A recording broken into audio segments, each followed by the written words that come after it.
Waves crash on the beach of an endless sea. In them you hear a voice, a beckoning lure you have heard so many times before. It is the song of the horizon. She calls to you. She sings of endless wonders and untold horrors, of golden promises and dire warnings, and you know her song. It has always been there. Listen, can you hear it? The wind is in your favor, the tide is rising, the sea is yours for the taking, and your ship awaits. Fair winds and following seas, brave mariner. May fortune find you when the horizon calls. Ahoy and welcome everybody. Welcome to Horizon's Call. I should tell my cast jokes right before we start more often. Thank you for joining us for another episode of Horizon's Call. Happy Pride Month, I should say, from all of us to all of you. And yeah, we have a wonderful session back with another full crew, back and ready to hit these endless seas of Damaris, the homebrew world in which we play this wonderful game. Yeah, let's jump into stuff. I do want to say, first and foremost, as I've been trying to do more often, that if you want to find all of Sword and Key's stuff, the channel on which we are on, the network that produces Horizon's Call, you can find all of Sword and Key stuff at beacons.ai/Sword and Key. You can find all of our discount codes. If you're looking for custom minis or dice or like makeup even, we have discount codes for all that cool stuff. We have ongoing philanthropic endeavors, including during Pride Month, Trans Lifeline, which you can donate to at any time and get special bonuses for upcoming games, including ones that are happening literally tomorrow. Yeah, you can also find all of our socials. You can find all of our other channels, podcasts, literally dropping shit. Everything all in one handy dandy place at beacons.ai/Sword and Key.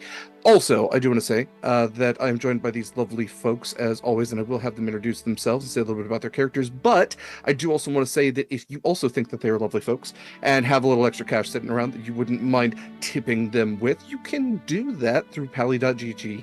Pally.gg is a wonderful tool that we use that evenly distributes based on shares anything that you are generous and able, both those qualities being important together, to tip. So, say you tip $5, gets split between us, and you get to impact our game with I believe $5. You get to give advantages. More than that, you can give crits. You can give group crits, group advantages. You can also give complications like black spots. And hey, they might just be diving into the ocean today. It might just be a good time for a black spot. I've got one sitting in the wings, so or whatever, sitting in the fins. That seems better. It also doesn't make sense, but yeah, don't worry. Sitting you can always in the hold, supply. maybe. It's sitting in the bilge. Yeah, I don't know. But yes, I have one sitting on the sideline, so you can always grant more because it's never a bad time to make things just a little bit spatsier. All that said, let's go ahead and go around and have these lovely people say a little bit about themselves. Mare, if you don't mind starting out for us. Hello, I am Mara, use they, she pronouns, and I am playing your amazing Soul Knife Rogue Star Druid Centaur, Acacia, and we just lost Mikyl. This is fine. Acacia's just ready to take a nap. That is completely fair. That is completely fair and valid, and I support her in that endeavor. Well, next up is Eva. While we wait for Mikyl to rejoin us here. Hi, hello. It is me, Eva, who is trying so hard to do some tech at the same time.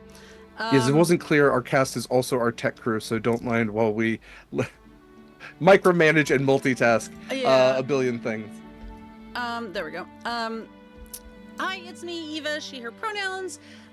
Winnie is also she, her pronouns, but she is a sea elf, artificer, bard, with an alchemical focus. Yep. Amazing. And has a special little friend. Little Jeffrey. Little Jeffrey, that's his name. Yeah. Fantastic. Well, while Eva is managing cameras, I will hand it off to Kaila. Not last or least this week. Well, never really is, but at least not last this week. It's weird not being last. I know. Hi, hello, my name is Kaila. I use she, her pronouns, and I play her Siren Storm Sorcerer Scarlett Shores, who also uses she, her pronouns, and is ready to do the things. you're muted. Yes, and accidentally unmuted myself while trying to unmute myself. It's great. Everything's working out perfectly. We're not panicking at all. Again, thank you for joining us. Thank you for spending some time with us for Horizons Call. We're going to jump back into stuff here and have Eva do a little recap once she is ready. And then, yeah, we've got a surface day. We've got an actual chapter plot point to hit, and only a couple more weeks to potentially do it before we take a month break, and we all forget exactly what we were doing. So, Eva, I can keep vamping, but let me know whenever you or Michael can just rejoin us. Oh, perfect. We're good. Hopefully. Good enough, I think. Buddy? Good enough for right now. I guess. Hey, buddy. Good enough for right now. Okay. If I freeze, we know why. Sorry. Hey, yeah. It's all good. It's all good. Tech issues, man, they make everything fun. Mm-hmm. I don't know what happened there. Oh, okay, not muted. Okay, so, last time on Horizons Call, I don't know, we went to what has been charmingly referred to as the Sturgis of the Sea, which I would argue is actually a sturgeon, but whatever. No one actually asked me. But like, there is a rich cultural legacy maybe down there, but what was really fun and interesting was not only did I take my chaos potion, which I'm pretty sure is an elixir, but Acacia did too, and hers is a mystery. Mine is I just sort of need to drink more of it is all. It's probably fine. 8 days of drinking a potion that could, I think, literally kill me. I don't know. It's probably fine. Haven't hit all the options. That's all I know. So anyway, all of us, meaning Acacia and Scarlett and me and little Jeffrey and Marcus, and kind of Trosho, Proximus, ? I don't think we actually got a solid if he was with us or not. So maybe Proximus. Yeah, he was there. He was just really quiet. He had a little laryngitis. So Trosha went to go bet on the crab races or fights or everything crab related. That was a little unclear. But the rest of us went to basically a flea, like a sand flea market.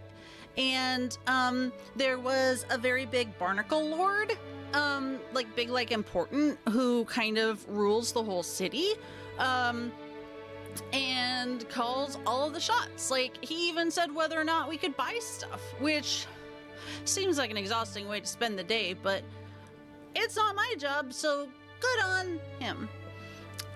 We got a mystery chest that had some goodies in it, and we split the party, which was fine.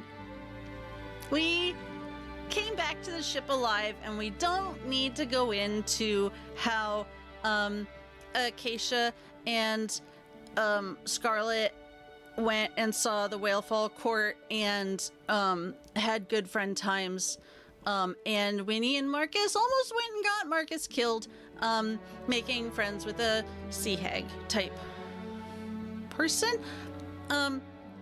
She was a marrow, but marrows can be hags too, it turns out.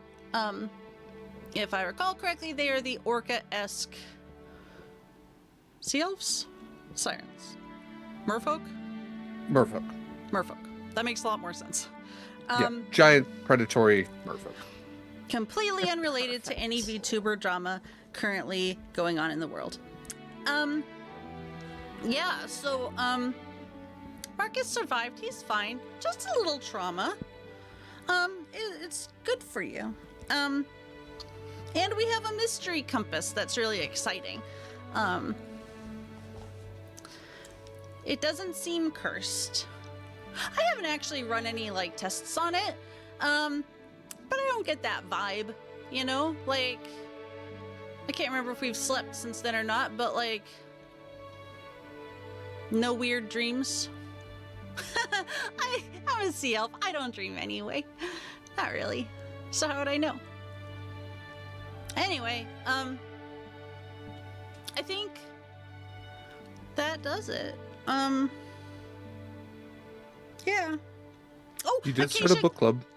Oh yeah, I started a book club, but we're putting that on hold for a little minute, I think. But Acacia got some really cool new armor.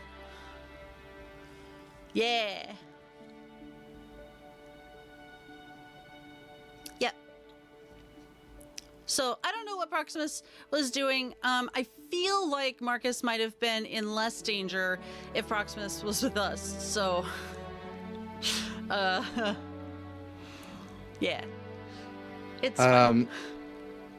Only because I didn't say it last time, and I've just messaged you. The book that was given to you by the Witch Fang is called The Forbidden Lighthouse, and it seems to be a fairy tale book of sorts. 1000% sounds like a romance. I'm in. Yeah, there's no like cover of like two Sahuagin, like one really muscular one, just like, and another one's kind of like draped over the arm. That's not on the cover. I want to make it very clear, it's not on the cover.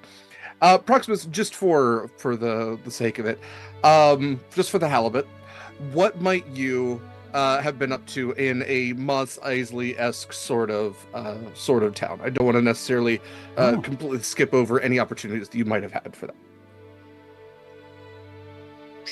So, Proximus probably went and checked out a few different, if there were any like a underground fighting ring, he would have probably looked for that.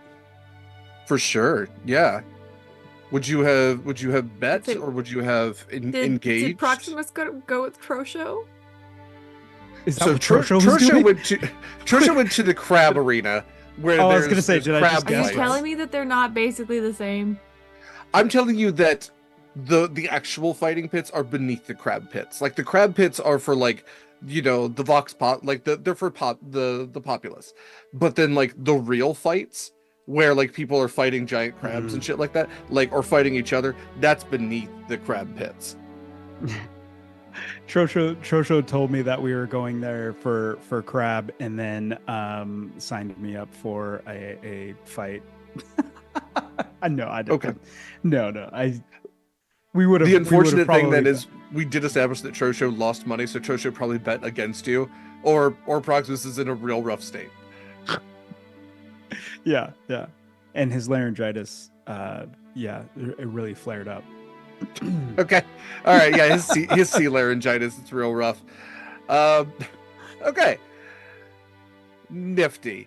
In that case, we are going to pick up, if you all want to pull out your Damaris calendars and mark down, we will be picking up on the 8th day of Sword Reach. I'm going to be more consistent about this, as we are going to start the next day. So you all have returned with your mostly not ill-gotten goods, have returned to the ship, and the ship returned on its journey towards Helveruk, which you are due as of when you went down to anchor down. You were 10 days away. You were literally a 10-day week away from your goal. So with the 8th day, with the first week of Sword Reach, the day of X, we are going to start 4.15.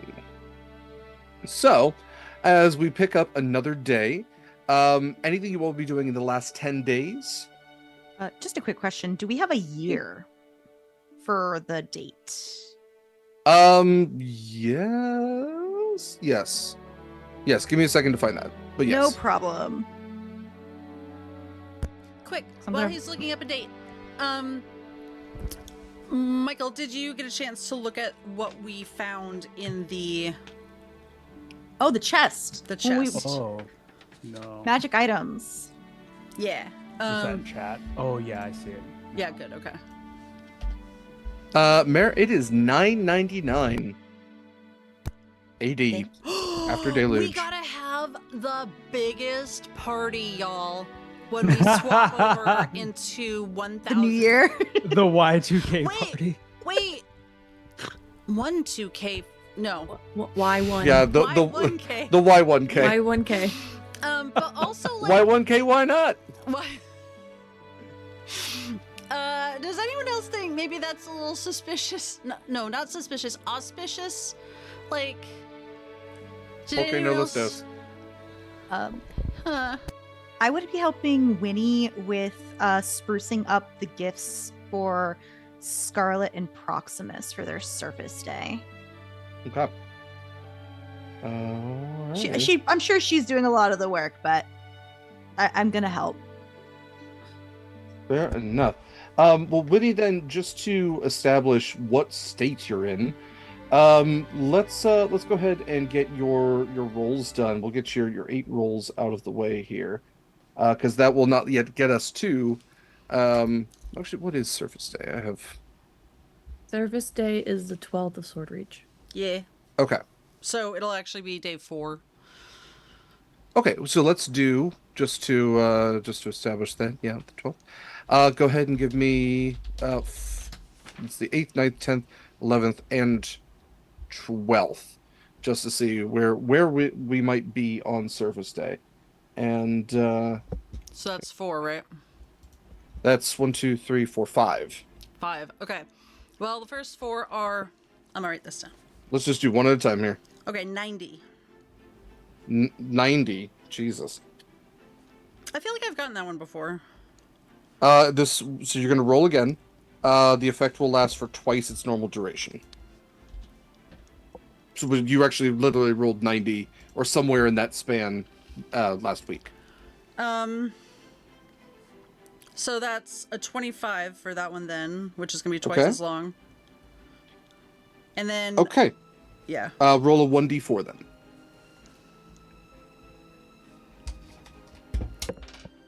Four. Okay.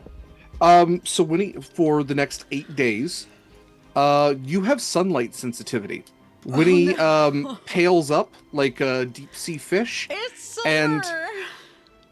And you'll probably have to wear a hood and probably goggles to be out during the day. Otherwise, you might want to stay in your little laboratory hold, and you'll get really worried as Winnie becomes more and more just a weird internet kid.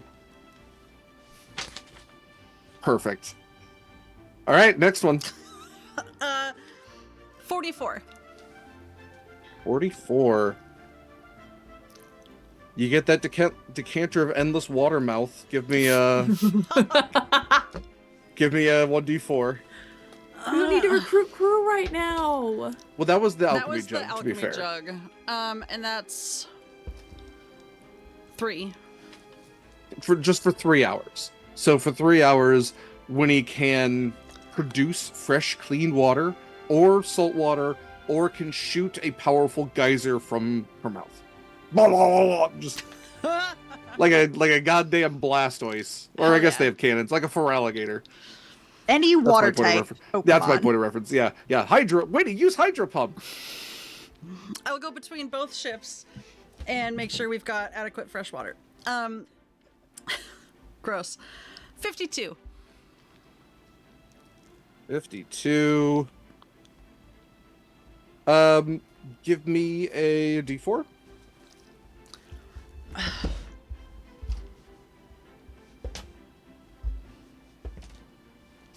One. You have to sing speak for 1 day.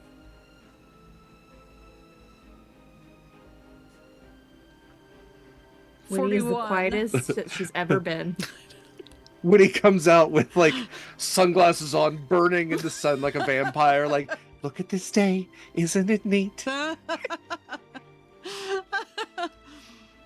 Okay, wait, to be clear, these are not all concurrent. No, it's 1 day after another. Yeah. But Yeah. like So when he turns into a weird little like I'm not bottom scene goblin, then like, speaking with, like, water. spits a bunch of water, Yeah. and then, no, the water was hours. Yeah. It's a single day of you Yeah. then like going full musical There's mode. some overlap, but not all overlap. Okay. What's 41?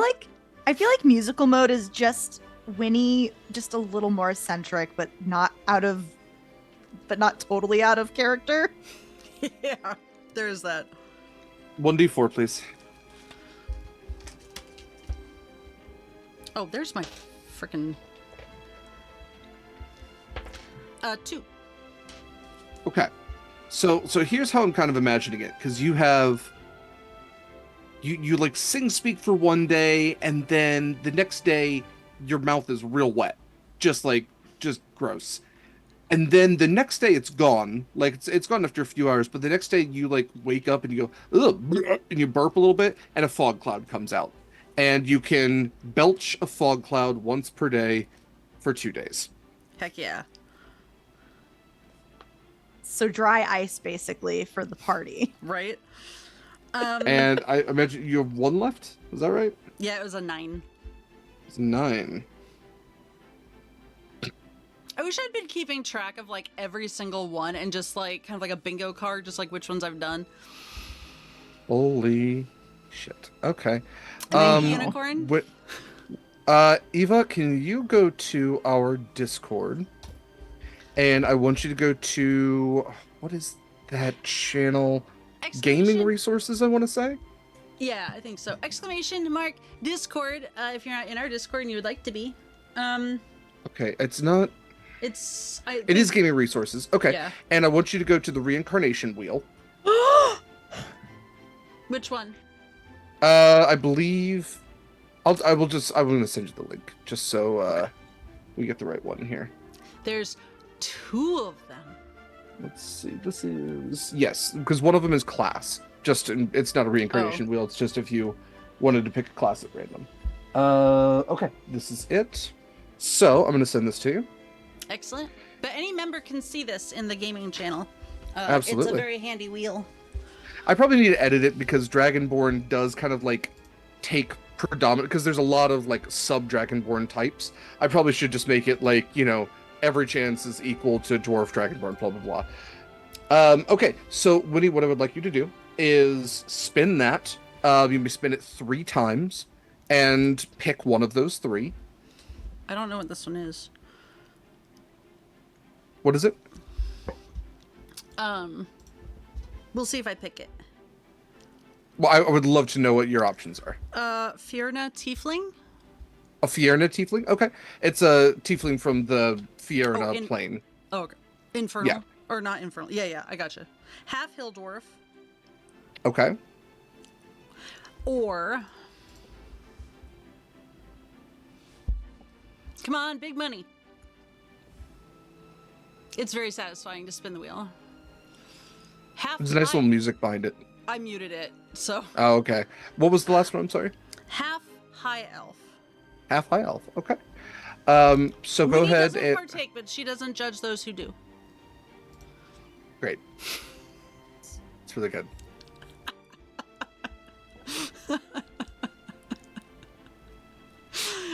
Great joke. Yeah.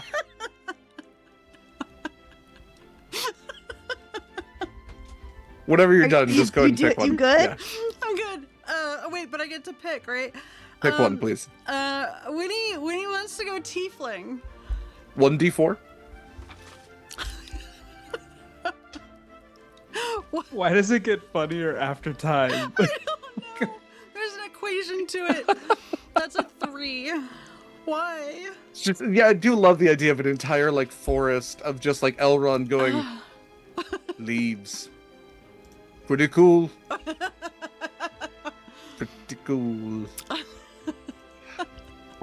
All right, Winnie, you are essentially you change into a Fierna Tiefling for 3 days. It's the last one, so that's day 5. That's after the party. That is the day of the party. I imagine this is like the morning when he just decides Hell to go yeah. completely wild. So you are welcome to change your character sheet. You no longer have any of your sea elf abilities. Oh my god, I'm like actually a You tiefling. have essentially reincarnated for 3 days into a Fiona. This is not a disguise. It is not an illusion.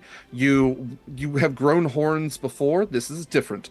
You now have an infernal ancestry that magically has connected Hellish you rebuke, to. bitches. You do have hellish rebuke. That's how everyone finds out when he just like slams open the door from the like down below section. The down below section. Yeah. The cross. Well, The 'cause I was Mercy gonna has no say, idea what's going on. hold, absolutely but, like, not. Why is there a fog cloud around the redemption? Cool. Okay. Everyone on board is just like, who the fuck is this? So Fiona, Fiona tieflings are master manipulators as the infernal Fiona grants her forceful personalities to them. So you have the Friends cantrip. You can cast Charm Person as a 2nd level spell once. And when you are past 5th level, so you can also cast Suggestion once per day. And you can use Charisma as your spellcasting ability for those. Otherwise, we don't really mess with the ability score increase stuff. So yeah, you've got a few more spells in your belt. Okay, so while Winnie has been gradually mutating before everyone's eyes, sounds like Acacia has been working on packing up some presents. Proximus, what have you been up to? Oh, I don't know. I think I would probably be going back and forth to the ships, checking out everyone, making sure that people are getting breaks on their to go on shore leave, basically.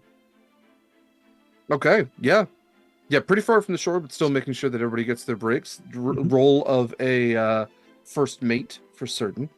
Fantastic. Okay, and everyone I think we did establish has been trained. So while Dominara maybe still is practicing with a few of them, like there's no downtime allowed when you're preparing for battle. Yeah, you're still prepping properly. Scarlett, what do the final days before Surface Day look like for you? Same as usual. Okay, captaining the ship. Yeah, it's not a day that Scarlett particularly cares about much. At this Just point. making sure if y'all are looking to train on anything else in those last 10 days that we address them. Well, yeah, like continuing the blind fighting. Mm-hmm. That would be. I thought everything that we did was through Helvaruk. Was that not? That is correct. Okay. Yes. Yeah. So essentially, in that total time, you guys are continuing your training of learning Elder, the continuing training of blind fighting, and all the while, Winnie has been just mucking things up just a little bit left and right. Like everything's wet all of a sudden. Like you're at sea, stuff's wet, but like yeah. Harmless. When he's just like standing on the back of the ship, just going blah blah. All right. like Skyrite, but completely different. For those of you who might ever have the unfortunate opportunity to visit Dayton, Ohio, please go down to Riverside, where a lot of the tax money was used to create fountains that don't work, that just every now and then will randomly shoot water over a body of water. Neat. Yeah, that's gonna bring in commerce. Anyway, not mad He's about it. really salty. It's okay. I don't live there anymore. I don't live there anymore. It's okay. Okay. So the days tick by on the calendar, and before you know it, you are just a short ways away from the spot on the map that you have marked for Halvaruk. But more important than that, you have reached Surface Day for Proximus and Scarlett. The day passes with kind of a recognition from the crew, a little bit of a nod here and there to the captain, happy Surface Day, Captain, or happy Surface Day, Proximus. But it's at night that you all typically choose to have your celebrations. As we go to that night, what do celebrations look like for you all? Winnie, where would we have tried to get them? Would it be on the Mercy or the Redemption? It might be easier to bring Proximus over to the Mercy than Scarlett. Yeah. Also, can't surprise her if we're doing all the prep on the Mercy. Can't surprise her anyway, let's be real. True, yeah. Yeah. Also, the Mercy is a larger ship. True. I mean, yeah, I think it makes sense to do the Mercy, even though, yeah, because Winnie and Proximus, like, two of us would have to go. Don't we just like bump the ships together and like lash them together during celebrations? I think we did that for Service Day last year. was it? I thought it was for the holiday. It doesn't matter. Candle. You've done it for several of them. Yeah. Regardless. Yeah, I guess we seem to be using the Mercy as like the main hangout place. Only because she's bigger. She's more spacey. Yeah. Nothing wrong with the redemption. Just a little cat. Yeah, so Winnie will be journeying to you for these planning, unless you want to come over to the redemption for like planning and like cutting out like banners and stuff. I'm sure we've probably got a lot of stuff we're reusing, but like It's probably not a surprise. Let's be real here. no, I mean like we celebrate it every year, so like it'd be weird not to celebrate it after celebrating it last year. Yeah. Yes. Okay. So we'll meet on the Mercy. All right. So with the not surprising at all decorations being hung, those sailors who know how to play instruments, picking up their mandolins and fiddles and everything else, drumming on the barrel full of pickles. The celebrations begin as they have surprisingly many times before. It's not uncommon for a pirate ship to celebrate, but it's, I think, less common for them to have like streamers and like party organizers and less just, let's break open a barrel of rum and hope for the best. But your parties are well lit and joyous and bright, and not just in the illuminated sense, but bright in the spirits of those around you who celebrate a special day for two very important people among their crew. A day when you broke a liminal space, you passed from one world into another, and without that very action you would not be where you are.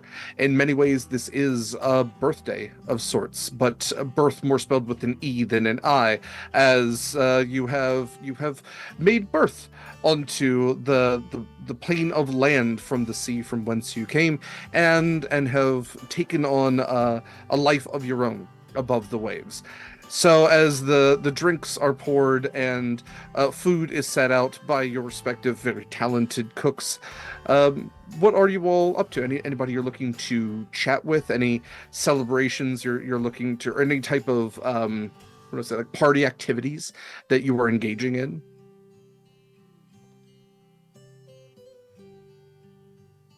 Winnie, everybody's giving side eye to you, I will say. We're all confused about the whole tiefling thing. Yeah, Winnie, what color are you? Like, describe Winnie tiefling. Is it just Winnie, but like with horns and like the kind of like scaly bits? And is there a tail? Are there hooves? What do we got here? She's gone like full hoof tail, tall. Hall. Oh yeah, no, she's going full full tiefling. And I know tieflings can be like a variety of different things, but like, yeah.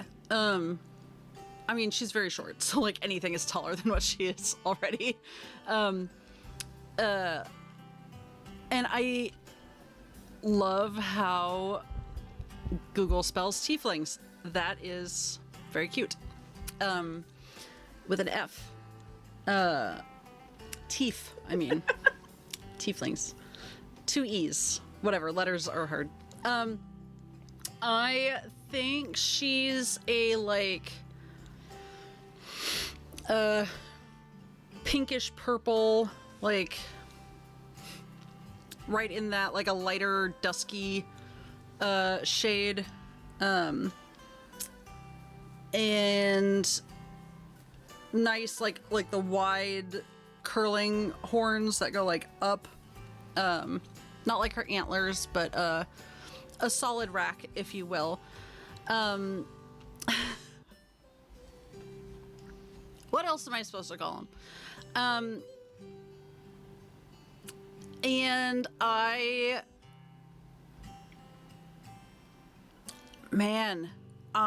think, wow, what would probably have to happen is are there any Ripley-sized people on the Redemption? Yeah, there's half-orcs on the Redemption. Yeah. Any femme half-orcs? I can... Or tieflings, I guess, like tall. I'm gonna guess probably... Well, there's Constance. And I think that's one thing you notice is that, like, Constance always gets a lot of looks. Because, I mean, objectively attractive, tattoos Well, yeah. and everything. But, like, Obviously, this is, like, she's the hot. first time... Yeah, but this is the first time that, like, Constance is, like, walks on is like, stop. But, like, everybody's looking at you. Well, I think Constance isn't gonna be surprised because I would have drunk my potion in, like, first thing when I stopped trancing, right? Because, like, this is a strong desire, if not an outright compulsion. So, Winnie doesn't have clothes that fit her new form, so she would use the shell phone to quickly cast sending to Constance, who I always pictured as being like pretty small, but I think that might just be in my head. But and I would just be like, hey, Constance, do you happen to have like a spare set of clothes that I could borrow? I would keep them very nice. 1, 2, 3. It's Weenie. I'm in my hole. Please and thank. I didn't count that, but Yes, and to your question, because I actually did list the entire crew you at one did, point. yeah. There is a hobgoblin that uses she/her pronouns. There's Grapka Malabak. Otherwise, there's a If mask any of them half-orc. are friendlier to me than Constance, who I feel like we have harassed constantly for some reason or another. There's a there- non-binary lizard folk. There's mask Fearbolg. Yeah, no, I just Um, need something that I can fit in that isn't going to be super inappropriate. So And a mask bugbear. yeah, she's a doctor. Like, Yeah. this can't be that weird for her. No, she absolutely, like, Yeah. a few minutes later knocks on whatever the door is to your little laboratory, and is happy to provide you with some adequate clothing that has like a wider neck hole to it, so you can get the horns through, and yeah, you get a nice little outfit. Absolutely. Mhm. Hey, thanks. Okay. Man, do I have different vocal cords? Like, is that not my voice anymore? Like, do I just have a speech pattern, but it doesn't, like, hit the same range? And now I sort of sound more like a surfer dude, and I should really maybe have a little moment of introspection, but not today. Today is about Scarlett and Proximus. Come, little Jeffrey, let's away. Little Jeffrey, just like the little eyelids just narrow, just he goes, "You're not my mom." Great. All right. Starting off with a bang. Fun fact, Fiona, who I should have recognized because friend of the channel, mod, in fact, and guest on this show, Gona has actually played Fiona in a game before that I played in. She is the Lady of Phlegathos, and her dad is Belial, so she's kind of like a little devil princess. I both recommend and don't recommend looking at art, because this is definitely like some, early 90s stuff, but also anytime they put her next to her dad does not seem like they are father and daughter. I will just put it that way. So with that caution, go Oh, forward her. and Okay. live your best life. Okay, so yes, the party is commencing. It has commenced. It's already commenced. Whatever. What is the rest? What are the rest of y'all up to? I think that before, like, we're having, like, I don't know, I'm assuming Honey made a cake or something. Oh yeah, there's a Um, spread. Before, like, official dinners where we're all just having fun and partying, I think Acacia is teaching some centaur herd dances to anybody who's interested. Oh, I like that. That's yeah, It's a like little big circle weird. dances. It's really weird because it's usually accounting for 4 legs, so we're making some sure. modifications. Okay. All right. Acacia, just out of curiosity, roll me performance. Oh, Acacia's does. Can I make an argument that I roll performance with dexterity? Yeah, I could. Yeah, absolutely. Okay, let's go. That is, I got an 18 on the die, so a little over 20. Fantastic. So even with a more bipedal dancing party, you actually have a nice little kind of like it's definitely it's like it's not like line dancing. I imagine it's more like square dancing, where it's got a lot Yeah. more like circular kind of movements to it A as lot of opposed like to just passing of linear. partners and stuff. Oh yeah, yeah. There's parts where you have to jump over other people. Yeah. Like, And you can definitely tell that if we weren't on a ship, it would be a lot more rowdy. And there's a couple times Acacia has to like catch herself from not like kicking or rearing. for sure. There's a lot of like, okay, canter. Canter. I said canter, not prance. Dance like you have 2 feet. What's wrong with you? Okay. Well, to the Surface Day celebrators, Proximus and Scarlett, what are y'all up to? Trying to ignore everything that's happening around me because I feel like it's rude if I know about it. During the party, when it's less rude to ignore it, what would you be up to? Still trying to ignore it and just focus on Proximus. There we go. Yeah. Oh, jeez.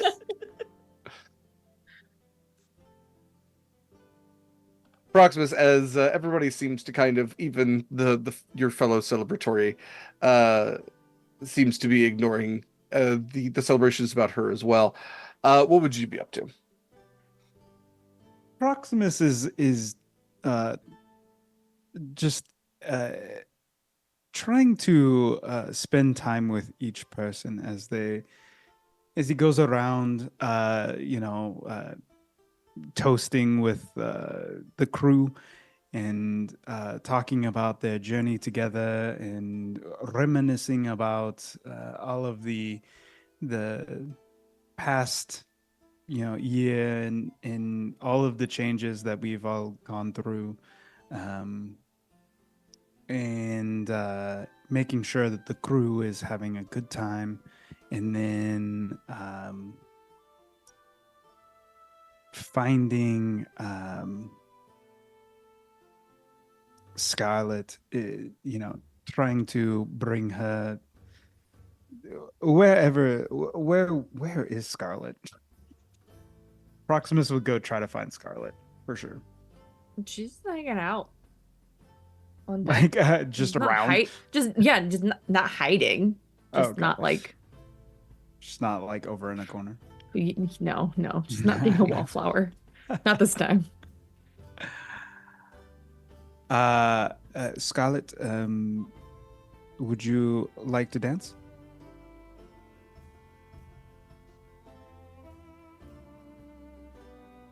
I feel like saying no is rude. So That is kind of why I Yes. asked it that way. you're learning. You're learning how to manipulate things to get what you want. So proud of you. And he holds out a hand towards like where Acacia is teaching people her dances. a lot has changed in the past year. And Just in the last year, think about 2 years ago. right. Yeah. It's a lot has gone on recently, and I just want you to know that I appreciate you. And sharing this day with you means a lot to me. You had to go and make it all feelings. Well, that's kind of what I do.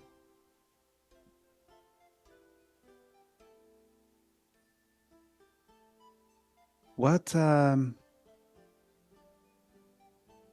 does the stars have for Scarlett now that you have accomplished so much?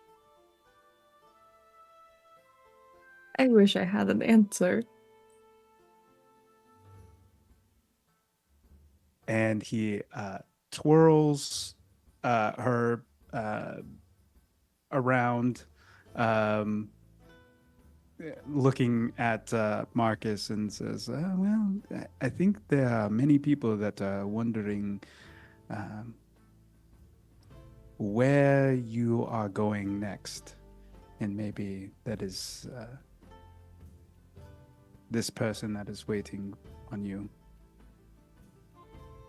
to make a choice, maybe. What kind of choice are you talking about? I don't know. I just wonder. Do you know something where that I this is- don't? No, not at all. Are you sure? As he looks up at the stars, and he would lead her closer to Marcus and then hand her off. Here's your prize chicken.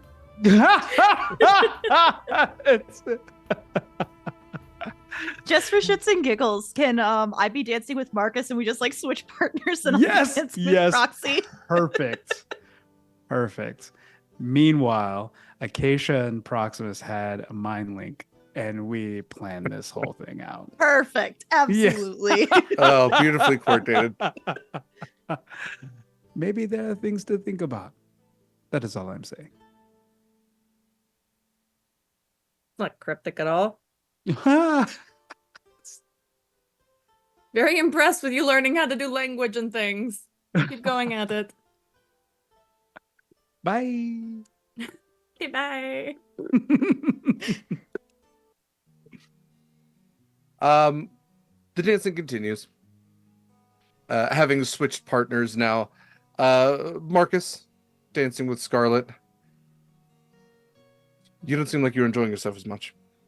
I know this isn't exactly a day you particularly celebrate, but something seems off. I mean, other than the impending doom of everything? More so than usual, it feels. I feel like we did the right thing with Ogden, but I also feel like we have opened doors that weren't ready to be opened yet. By we, I definitely mean me, because that was my idea.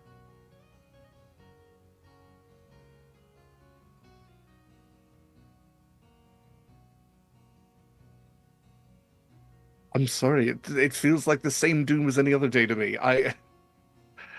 When have we not just opened doors that didn't need to be opened and done unnecessary things for the right reasons? Ever since I have been fortunate enough to know you, that is all you have ever done. You don't have a chair at the council waiting for you of people that you don't even know, have ever met, and might want you dead. Granted, most people want us dead at this point, but that's besides the point. Then give the chair to me. Why would you want that? You don't? Or do you? Because if you don't want it that badly, I will happily take a council chair. You want to be a pirate king. Can't you see it?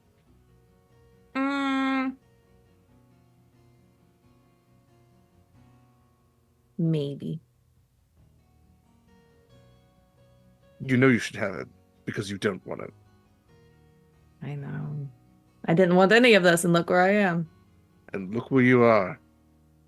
Surrounded by people who care about you, who care enough to stop in the middle of a dangerous, deadly ocean and have a celebration for you. Weird how that sort of thing works. You'd be swallowed by a giant anglerfish right now. Well, the brightest thing in the ocean. It's terribly dangerous. Don't make me question doing this whole party planning thing.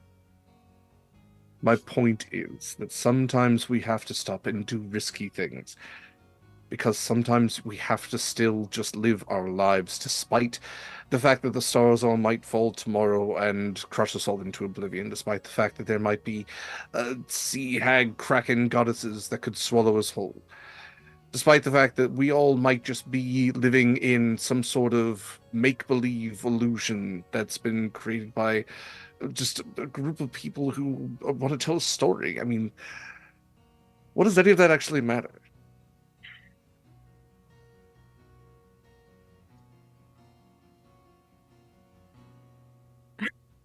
What matters is I'm you and so I mad are at you here. right now. I can't. What matters is you and I are here right now. And to me, that makes me the happiest person on this whole planet. Which is I don't factually know. not flat. Have you seen Honey? She looks pretty damn happy right now. Oh, no, she's ravenous. There's a difference. She's manic. Ugh. You see, Constance's therapy is going real well. Just a massive, like, hyena smile where she's, like, got 1,000-yard stare. Her eyes are starting to roll in the back of her head, and there's just drool. Overstimulated. Yeah.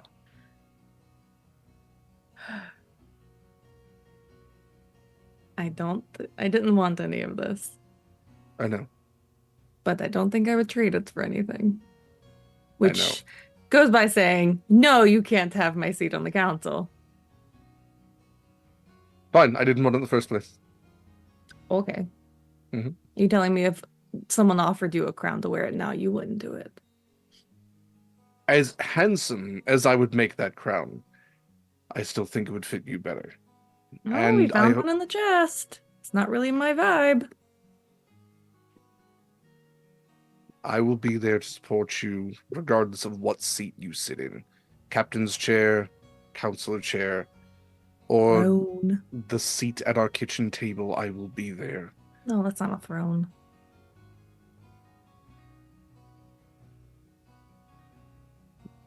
We're going to make it through. I don't think that's ever my concern. What's your concern then?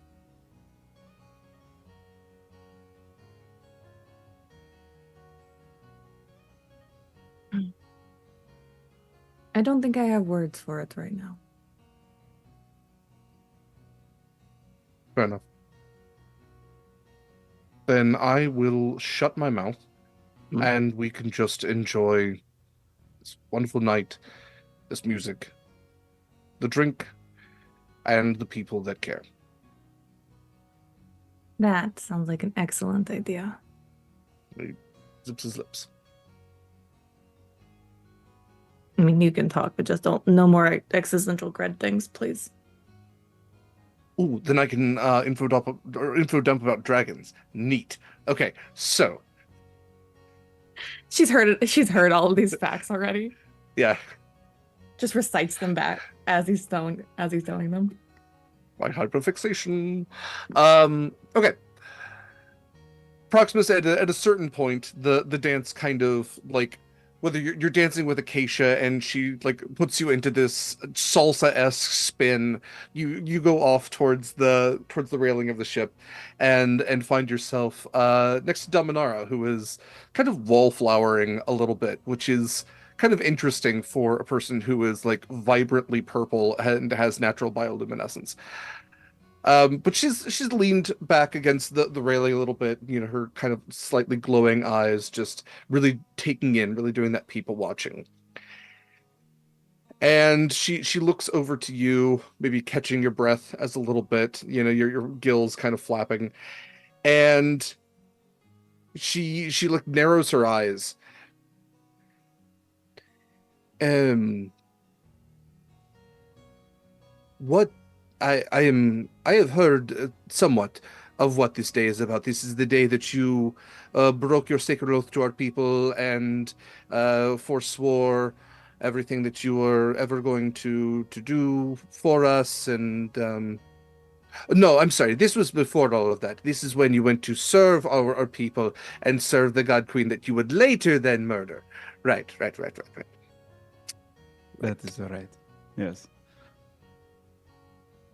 But I believe that the was a day that you broke the surface and came up to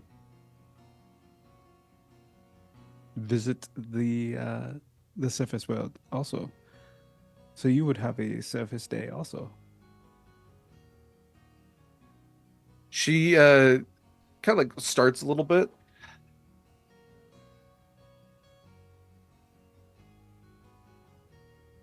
Is this is my surface day? I this is not your surface day, but the surface day, the day that you came up to the surface To kill the you? Yes, I island remember. to kill me and gave me this great eye scar. It's healed fine. It looks fine. I think it adds to my rugged handsomeness. Yeah. But that is your surface day. Whether you want it to, be known to other people, that is up to you. But that was a year ago. Yes? Was it now? It's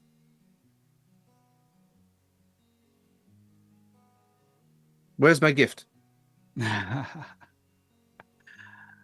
well, it might be a stupid thought, but I will be your gift. I will be here for you, by your side. We will fight together. We will stay together. And we will free our people together. You and I. So it might not be something, that you want. But this is what you get.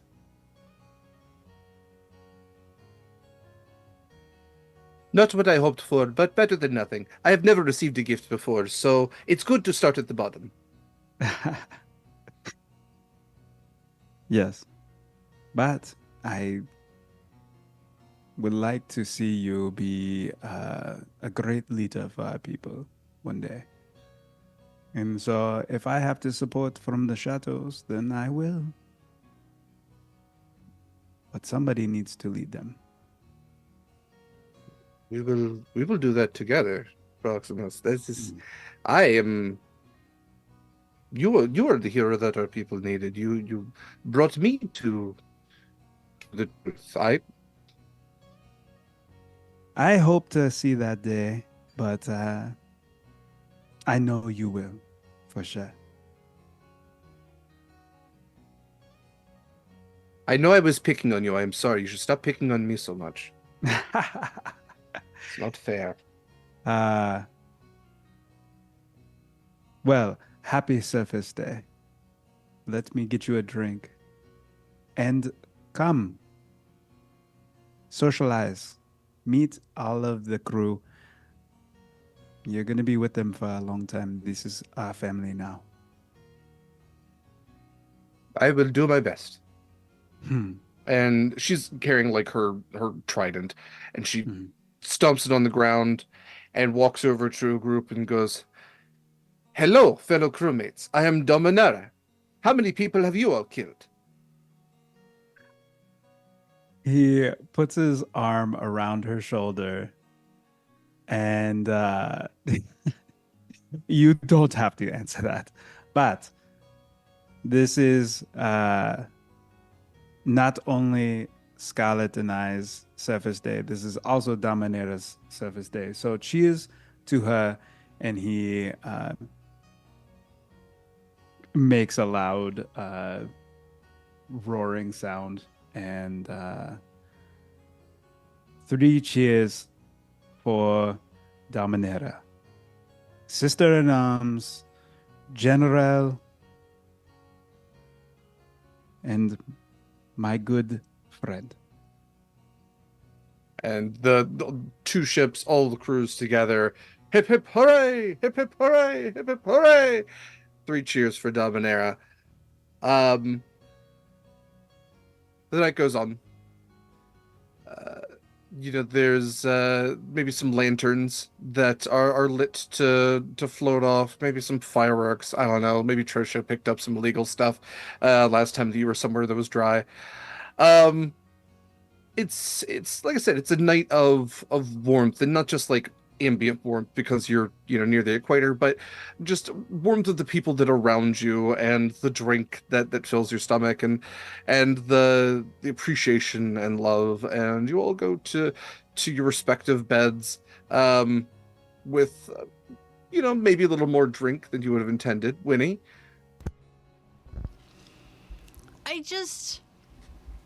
I'm not a very good person. So I just real quick, after like getting something from Constance and stuff, like I do kind of want to, like, before we go over to the Mercy, like just show up on deck and like tap Proximus on the shoulder and say like, hey, nice ship you got here. Like little Jeffrey, like right behind her. Who are you? Don't you recognize your old friend Winnie? So, Winnie, what did you do? Pretty good, huh? It is nice to see eye to eye with you. You are much taller. Yeah. It's pretty fun, not gonna lie. Yeah, no, that was it. Winnie's not good at playing pranks. Before we go to sleep, real super quick, I have a very important question. Did Acacia tell us about Nibirian needing help? Yes, absolutely. I would have told everyone about Nibirian needing help, but also we got to give them their gifts. Yes. Would Winnie have had time to do a sending to Nibirian, like, when they got back to the ship that day after Acacia? Yeah. Okay. I just was going through my notes and I went, oh, we don't have to address that right now. I just, timeline-wise, want to get that in there that Winnie would have immediately messaged Nibirian, so. Mm-hmm. Okay. Yeah, we can do gifts and stuff and then go to bed like normal.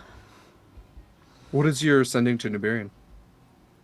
Hey, buddy, I know seas are pretty rough right now. I hope you're okay. If you need a helping hand, please say when and where. Okay, love you, bye. It's Winnie. You get a response a little short period later. Winnie, there are more people testing my waters, but I will hold my seas as I have always done. I need no aid now. Be safe. Does that sound like he really doesn't need aid, or does that sound like an anxious, stressed dragon turtle? Give me an insight check if you want to try to just gauge voice. But I'm doing it as Winnie, Sea Elf Winnie. Okay, I don't think your stats changed. They did. I am. They shouldn't have. Less dexterous and constitutional, but I am wiser and more charismatic now. Well, so you can keep the same ability scores if it you is wanted to. significantly harder for me to do that. Okay. But yeah, I will make a note of that. That's an 18. Okay. Knowing Nibirian, it's less that, it's more about pride. This is one of the largest dragon turtles that has ever existed that has an entire part of the map named after him. Like, he doesn't want assistance because he's not going to ask for help. You know, he's he's essentially a force of nature at this point. You know, he like I said, he's one of those monsters on the map. You don't call for help if you're one of those. So whether he needs help or not, that's maybe a judgment call you can make. But you're kind of getting that, like, even though you offer, and even if he absolutely needed it, he probably wouldn't ask. Okay. The next time we're all together, I would say to the assembled party, that, hey, based on what Acacia said and what Nibirian said, if we could swing by that way on our way home or ASAP, that would be super great. I would really appreciate it. Or, like, I guess I could go by myself, but that seems a little, I don't know what I could do. But he lives just north of us. Like, it's, if we just, like, looped up the northern way. What you should do, Winnie, is you should reach out to folks at Phoenix Landing or follow Morel, see if there's anyone there that could send some aid from Nibirian. That's a good idea. I will do that over the next couple days, depending. I don't know if Acacia's still in heavy using the sending spells. No. Okay. Not in I the know there heavy was like using. the family drama. No. It was just the leading up to the dungeon. Okay. Then yeah, I will do both of those things over the next day or two. I don't want to use all the sendings if I can help it in one go. Okay, just had to do that housekeeping. Sorry, thank you. Okay. So gifts then, sounds like. Eva, I know we both kind of you're the one that went shopping for it, and like I think we were We working did on it it together. Yeah, that's yeah, a we worked joint on thing. sprucing them up together, but I don't know Yeah. if you were getting the fancy one for Scarlett, the one you found. I don't know what it does, and I don't believe in giving gifts that are giant question marks, unless there's like a good reason for it. I'm gonna like sleep on that one for a little while. Not like actually on it, it's not very good for them, but like I'm gonna figure out what it does maybe first. But you got two other ones though, right? I think that you At got least two. a I think I couple? got 4. okay. It was like a lot of them, not like many, but like a small collection of them, because I think we needed to use some for pieces. Some compasses plus 1 magic compass that doesn't point north. So yeah, I think between the two of us, we pulled the others apart and made some pretty good ones, and then there's Polished up, spruced up, a got them whole working. flash dance montage of like welding and Decorating. Yep. Yeah, and you wanted specifically to engrave something on the back, right? I don't remember saying that. Well, Also, we can. I have engraver's tools. Best captain, best first mate, number 1. Like number 1 first mate, number 1 captain. World's best. Like the mug Love equivalent. Love the kids. Yeah. Perfect. Yes. Sold. But yeah, Scarlett and Proximus would get 2 very spruced up compasses. Mm-hmm. Working compasses. Yes. We would test them rigorously. And after This is so sweet. Thank you. That's why we saw you just walking randomly around the ship, yeah. like walking in circles. This makes more sense. Yes. Thanks for noticing. Yeah, that way, you know that you're, always north in our hearts.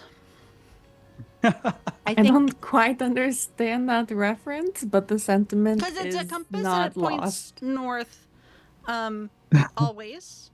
And, you're like, okay, it's fine. It's also just The useful as a sentiment is compass. not lost. Yeah.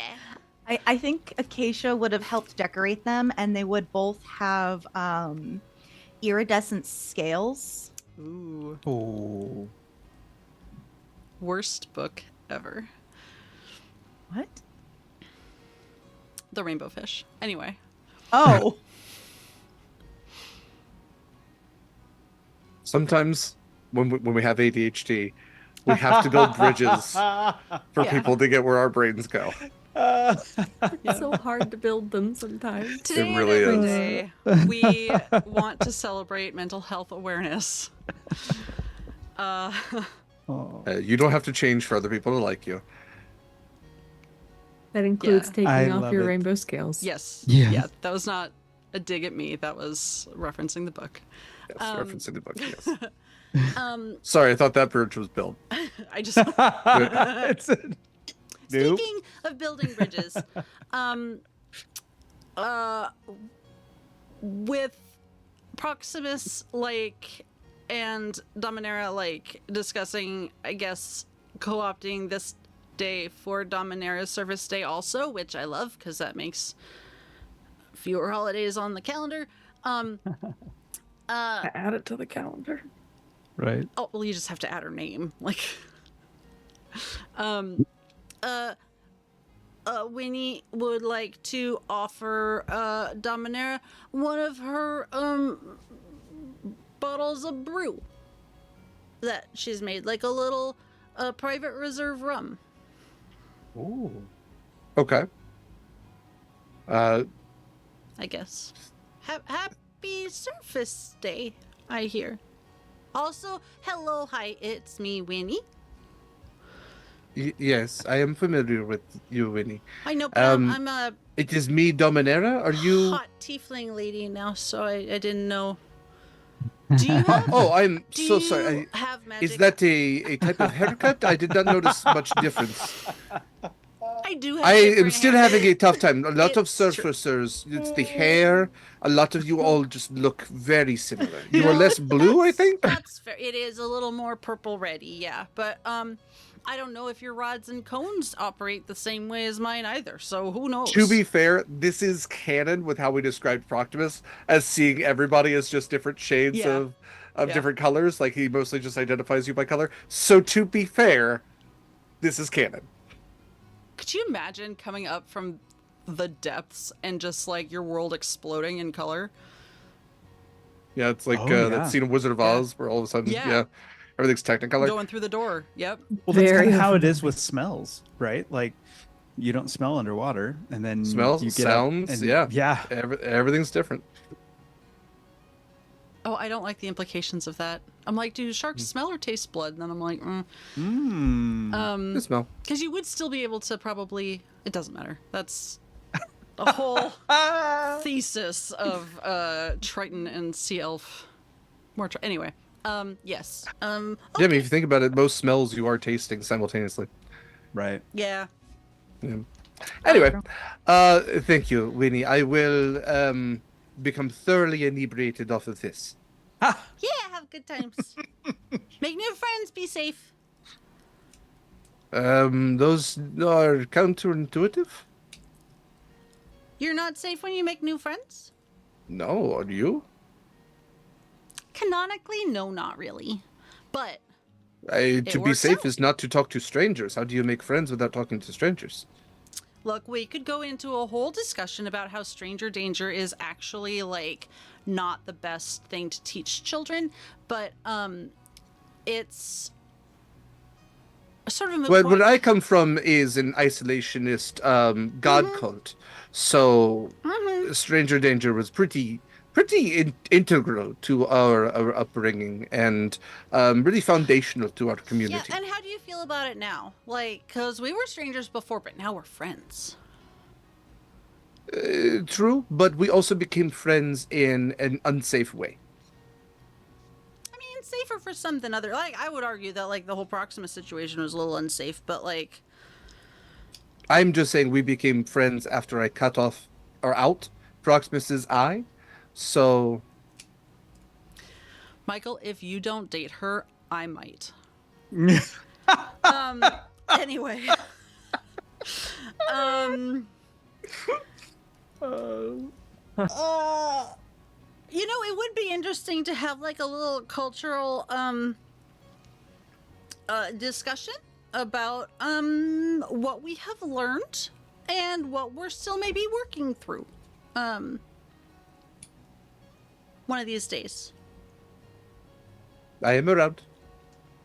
Yeah, I mean, it's not like there's really a lot of places to go, but I do want to respect your space too. Oh, I can go literally anywhere.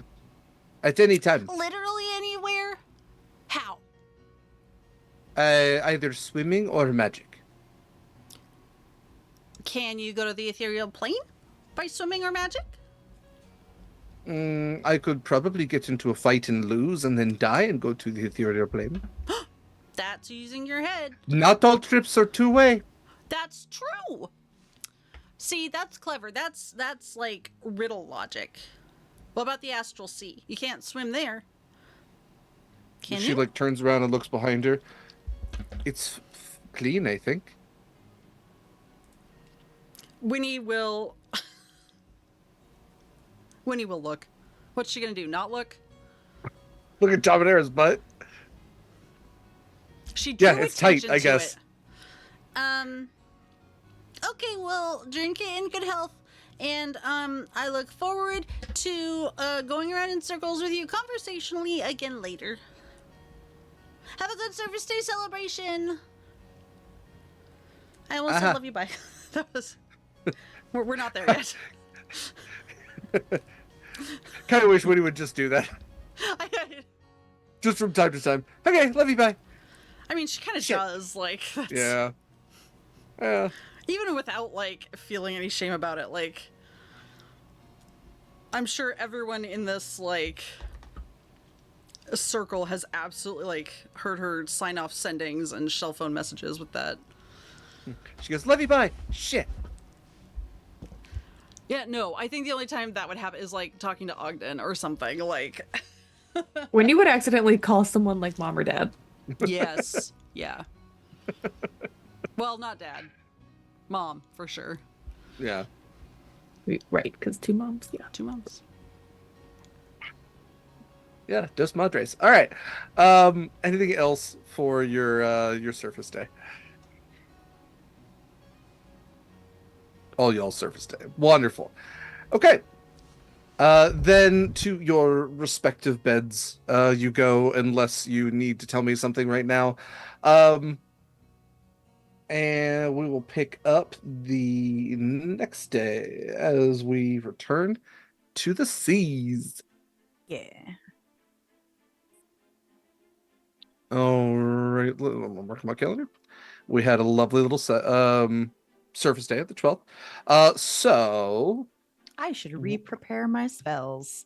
yes, we have 1, 2, 3, 4, 5 days until we reach Helvaruk. So 5 days to prep spells, do anything that you would need to. It is pretty open ocean, so there's no other stops along the way. We are going to be passing into the zodiac sign of the balance, just for fun fact. And Winnie, I will need 3 more chaos potion rolls from you, please. Just for me, for spell stuff, are we going to be picking up after break in Helvaruk, or are we still going to be on the ocean? I'm going to have Winnie do her rolls, and then we'll probably do the diving into the ocean for Okay, Helvaruk. so I'll re-choose my spells during break. What if my rolls affected when we got to Helvaruk? Just They might. saying. Maybe. That's why we're doing them now. What does a 98 get me? 98. Whatever you roll is going to be a permanent effect. This is their second permanent effect, isn't it? Yeah. Yeah. The first one, for those playing at home, was I have Spider Climb. So, Which Winnie, I if you think I would always like, forget about. we can do 2 rolls here, or you can gamble with 1. But I will take an advantage from you if you want to do 2. I would like my fuzzy brain to be clear. Why would I choose 1 if I could have advantage? Just out of curiosity. So I'm going to take one of your player advantages. Oh God, yes, please. I was like, yeah, I would rather have advantage. These are not basically I'm re-rolling this day's effect with advantage, and then We're going to have still two options. Yeah. You will have to pick one of those two options as your permanent Yes. effect. Okay. Let me write down my other 2 rolls real quick. And actually, hell, you can use as many advantages as you have. I just wanted to make you aware that I since this appreciate is a that. permanent effect. I very much appreciate that. Okay. I'm going to start with 1 advantage. A 29 and a 47. A 29 Imagine if Winnie was just a tiefling now forever. and a 47. I wouldn't do that to you, Michael. I would just These give are her a actually little two- sign that said, now a tiefling. These are two really good. So yeah. the 47, just to start, Uh-huh. you will become permanently immune to disease and poison. Shit, that's pretty good. And I don't already have The- that. 29, your skin will take on the appearance of your surrounding, much like an octopus or chameleon, and you will have advantage on all stealth checks. Okay, but that's a permanent thing, right? Not like That is an a permanent at-will. thing. So Winnie will no longer be just blue. It's kind of like an octopus. So like whatever you're around, Winnie is going to kind of take on Yeah. that quality. Except her armor would not. Correct. But still gives you advantage on Oh stuff. yeah, no. Still very cool. I would be very tempted if it was at will. I am going to go with the as much as I would like to know the other possibilities in my rolls. I am gonna. I mean, we can say again, like an octopus, it can be at will. Like octopuses can still turn their reddish, brown I guess color. that's true. Chameleons have their natural green. I think I'm just going to go with resistance or immunity. You are, I believe I said immune. That's what I thought you said. Immune to disease and poison. All right. I'm gonna take it. Okay. Yeah, that really makes sense for an alchemist, doesn't it? That's Kinda really does. dangerous for everyone else. And when he's like, it tastes fine. Yeah. Why are you all dying?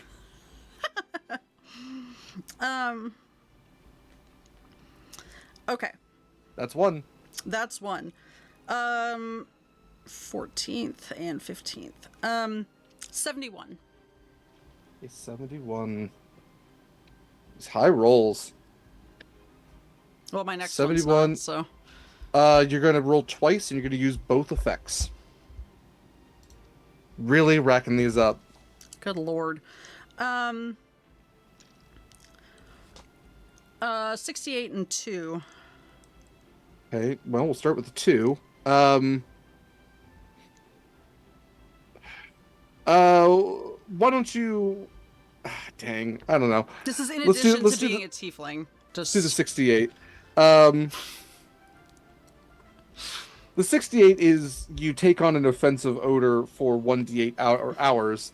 The 2 is you become immune to the effects of the tonic for 1d4 days. Oh. Okay, I got an 8, so that's good. So 8 hours of stink. So like the second to last day before you all get there, it's like, oh my god, what is that? Winnie's So gonna stay glad on the I'm- redemption that day. So glad I'm on the mercy. Yeah. Yeah. And then am I keeping the 2 and then not having any effect on the next day?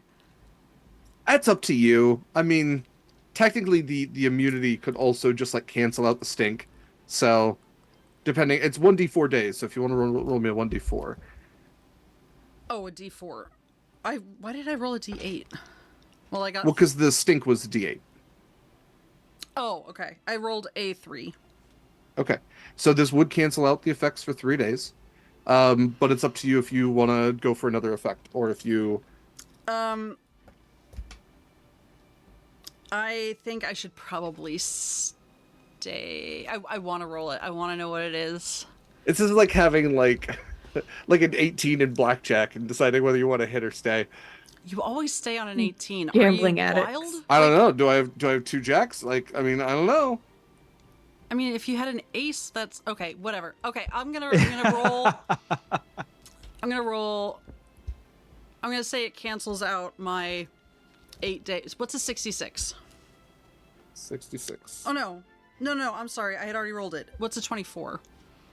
No. Sorry, I'm boring. I rolled them all at the same time.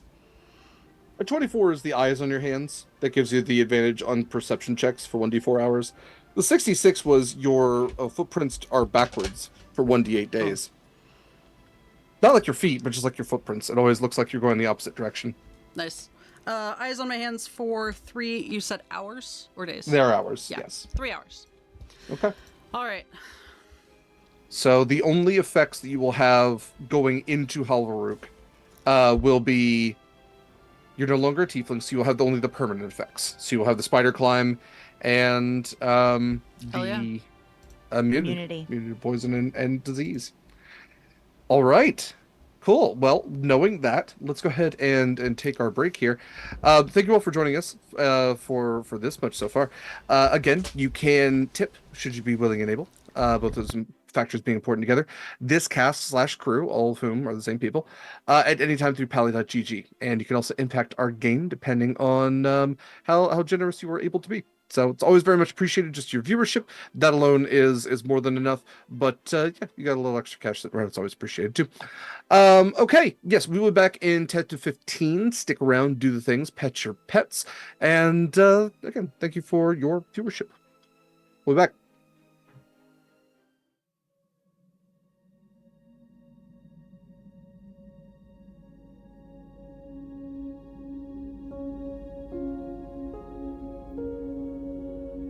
Vast and welcome back to Residence Call, everybody. Thank you for sticking around. We're going to jump right back into the action here. So, last few days are going to pass us by. It is going to be the morning of the 17th as you all reach that spot on the map that you have identified as close as you can tell to forever ago when Roland gave you the coordinates of what he believes the long-lost sunken city, dwarven city of Halvaruk. And from Dad. Yes. Corroborated by Curio. Curio corroborated. I would have been doing a lot of navigational stuff to try and get us as close as fucking possible. Perfect. Okay. Anything anybody else wanted to do? Winnie would just like to. This sort of happened back at the beginning when she'd sent the messages to Nibirian, but would reach out to. That's all. Yeah, reach out to Phoenix Landing and Fallen Realm. Okay, so what's the message that Winnie has sent?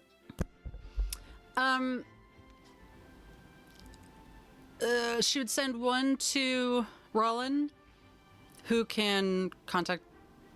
Well.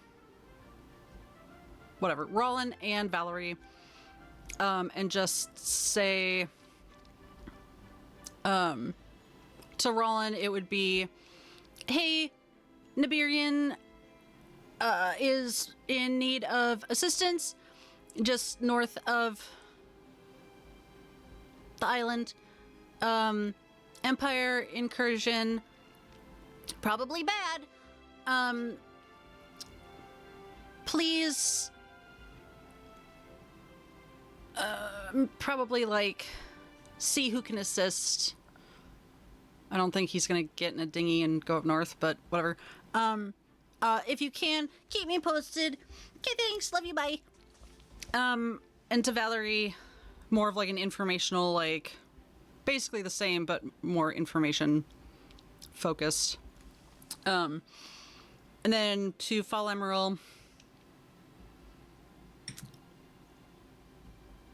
Who doesn't love Bee? Like, probably a quick check-in to her mom's, like, she'd just pick one and be like, hey, love you. At the next social circle,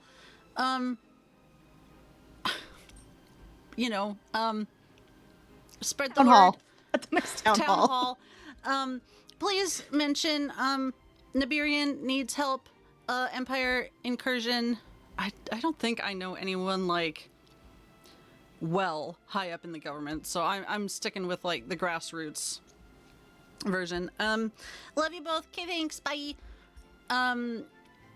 And to be, basically a similar thing, not a town hall, but whatever her druidic things are. I don't know. It's a mystery. Druids are a mystery to me. Hi, I love you. Nibiria needs help. I'll be more in touch soon. Empire incursion. Kind of worried. Kiss the fishes for me. Okay, love you, bye. No, but love you for real. Bye. Okay. Let me try to respond to those 3 to 4 messages because my brain's already like It's more or trying to less figure the out. same thing, just like I understand, but you're going to Yeah. get very different responses. Yeah, yeah. So, from Roland, you will receive. We barely have any warships, Winnie. What do you expect me to do? I'm not a captain. I'm not a sailor. I'll see what resources we have. But the town is not even that big. Have you even considered what it takes? The resources, the sheer manpower. It just cuts off. From okay, so you sent to Valerie. I will inform the walkers and we'll see what we can do, I guess. We don't really have like a navy, but you mean like the dragon turtle? How do you know the dragon turtle? Like that Nibirian? she has vocal fry. She's not high. Listen, this is as close as I can get. I'm He only has a part of the map named after him. I'm a semi-professional voice actor. Yeah, but I also know like Nibirian Samson, who like he lives the next island over. He's a The landscaper? No, he's fine. but not the landscaper. No, he's a cobbler. He makes shoes. Okay, and then from you. So you sent to your mom's. Your mom's can't. You basically get from your I mom's. sent it to Varys. Is that one of my moms? Is it? I'm not Is it on one that of her part my moms? sheet. Why is this not formatted properly? Yeah,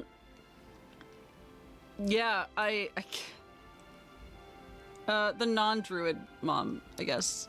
It is Varys. She's a ranger. Okay. You will get well, you get a message back from her. We'll see what we can do. We will go to the royal court and state our case. Winnie, I love you so very much. It is a dragon turtle, like a big scary one, and I just want you to be aware that I'm not sure that they're going to be the most receptive towards. We're going to do our best. I promise you that. I have not responded to anyone else at this point. I am responding to that. What do you say to your mom? He is my friend, and he is standing between Fall Emeril. He is swimming between Fall Emeril and the Empire. He is the only buffer we have, besides Phoenix Landing, in that direction. Out of words, love you, bye. What's your sister's name? I call her Lena. It is Philena. Philena, that's right. You get a message back from her a couple of days later. Hey, we went to the Royal Council and they said dragon turtles can take care of themselves. And also, Nibirian's not exactly been a, quote, ally to the kingdom of Fall Emeril, so stop making weird friends, I guess. Goodbye. I will respond to that. Putz.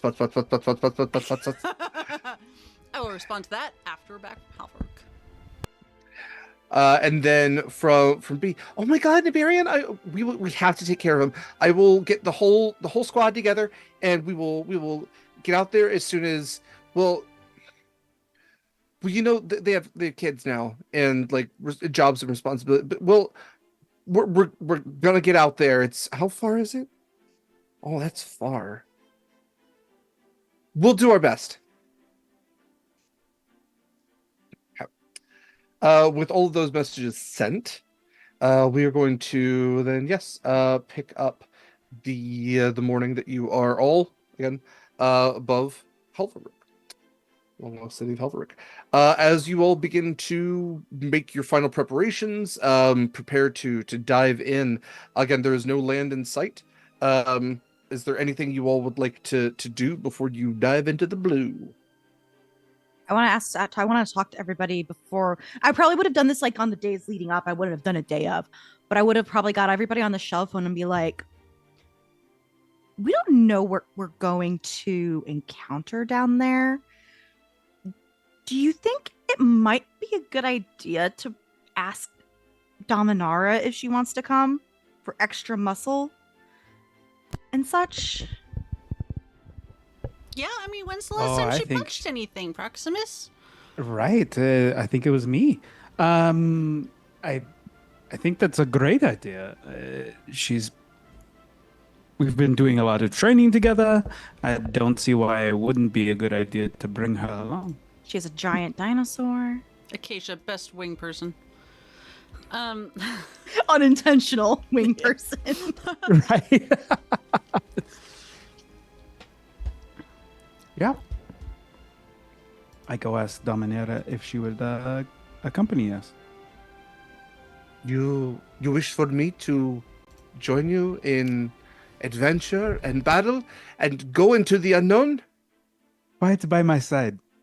And then, well, by all of our side, actually. And we don't know what we are going to find down there. It'll be a great adventure. I will fight by your side as long as you can keep up with me. Don't forget I beat you. But I mean, that was a long time ago. They let's go. say hindsight is 20/20 I for some of wouldn't- us. I wouldn't know, but I can see through your soul. So it's okay.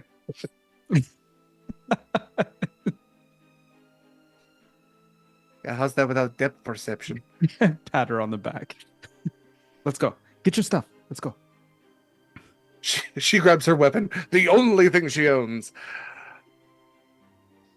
All right. Oh yeah.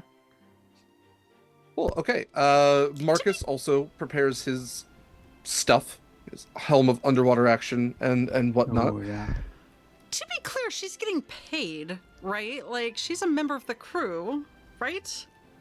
She has no concept of money. No, that's fine. Like, as long as she's available. Yeah. I feel like Proximus is like, you guys get paid? Look, Scarlett makes sure that Proximus gets paid, okay? The only person who does not take pay is Scarlett herself. Behind him, Connery's like, don't say anything. Can't afford him. He just has barrels of red drink in his captain's quarters. Right. AKA the closet. All right. I'm ready to go. Yeah. All right. You all prepare to dive in. Connery joins you. Ogden as well. Boy, this is going to be great since their voices are so similar. Ogden says, so just curious, does this mean that since First Mate and Captain are abandoning their ship, that it falls to the most experienced sailor aboard then? That's the Esben. Esben is in charge while we are gone.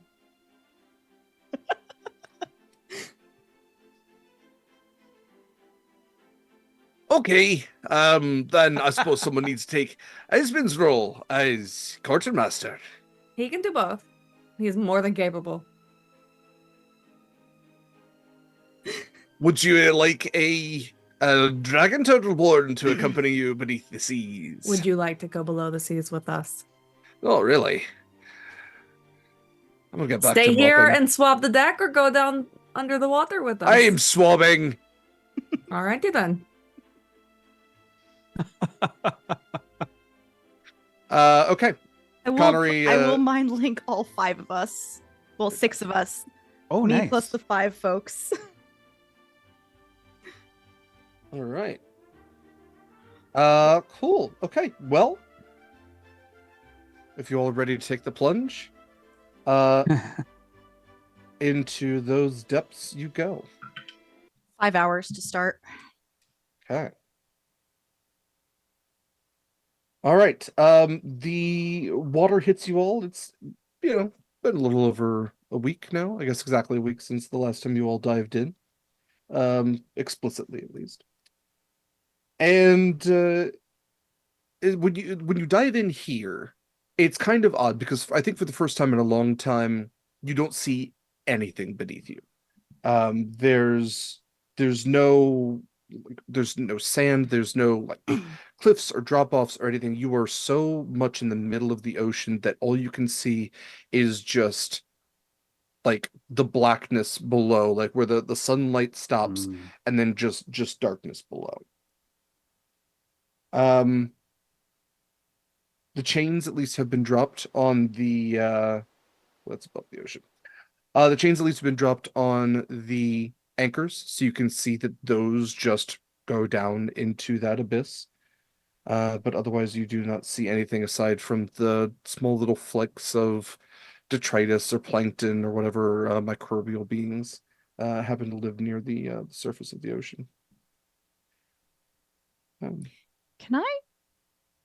This isn't an actual thing of it, but can I use like Druidcraft to grow like bioluminescent fungi on my staff so I could actually see? Algae. I love that. Bioluminescent algae. Okay. Yeah, because produce flame ain't gonna work down here. Yeah, that's Oh, that's true. Yeah. You could Um, also cast light on your staff if you I need to. don't have light. I do. Oh, okay. But bioluminescent algae is cooler. that is really cool. For sure. Yes, objectively, like the fireball thing that you just said that I literally my brain's Produce flame. fritzing on. Produce flame is better than light in every way except for when you're underwater. Um, okay. So you four, Marcus, Dominera, would you like her to bring the plesiosaur? Oh. Kinda yes. Maybe just like to keep guard to the entrance. That's a good idea. Is everyone okay with this? Yeah. I mean, I'm down. More friends. Okay. The plesiosaur with its bioluminescent stripes as well joins Dominarum, and she holds on to the sort of saddle that's attached to it. She doesn't really ride the plesiosaur as much as like holds on to a saddle and kind of like gets pulled along with it. And you all plunge in the depths. The light of the sun slowly fades as you grow deeper and deeper.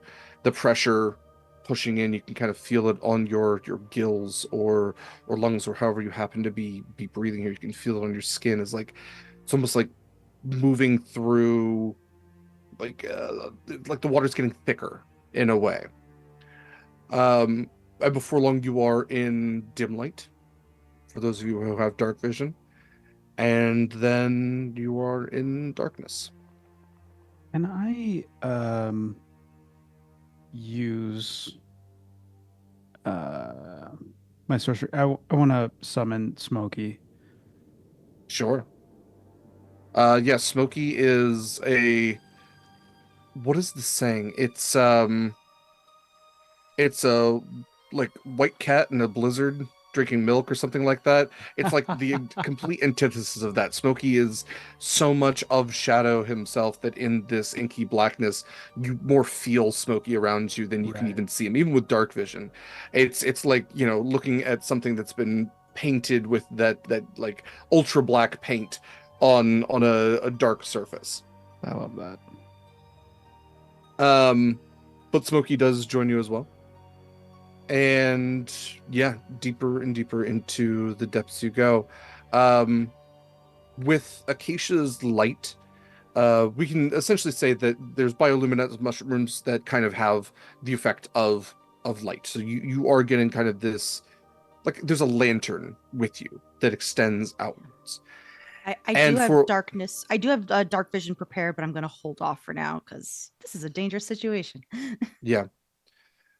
For a long time, you are the only thing that you all can see. You don't really see any ocean life around. But then you start noticing like little fragmentations of things floating in the water, larger pieces of rock or silt or sand, and you see a cliff off to your right that you pass by, and then a little further off, a cliff to your left, and you realize you're moving into a canyon of sorts. And as you reach the bottom of this part of the ocean, these inky depths, you could look around you and see that there are, as you're moving very slowly through this water, remnants of buildings here. I'm going to move you all onto a map to give you kind of an idea of what space you all are in.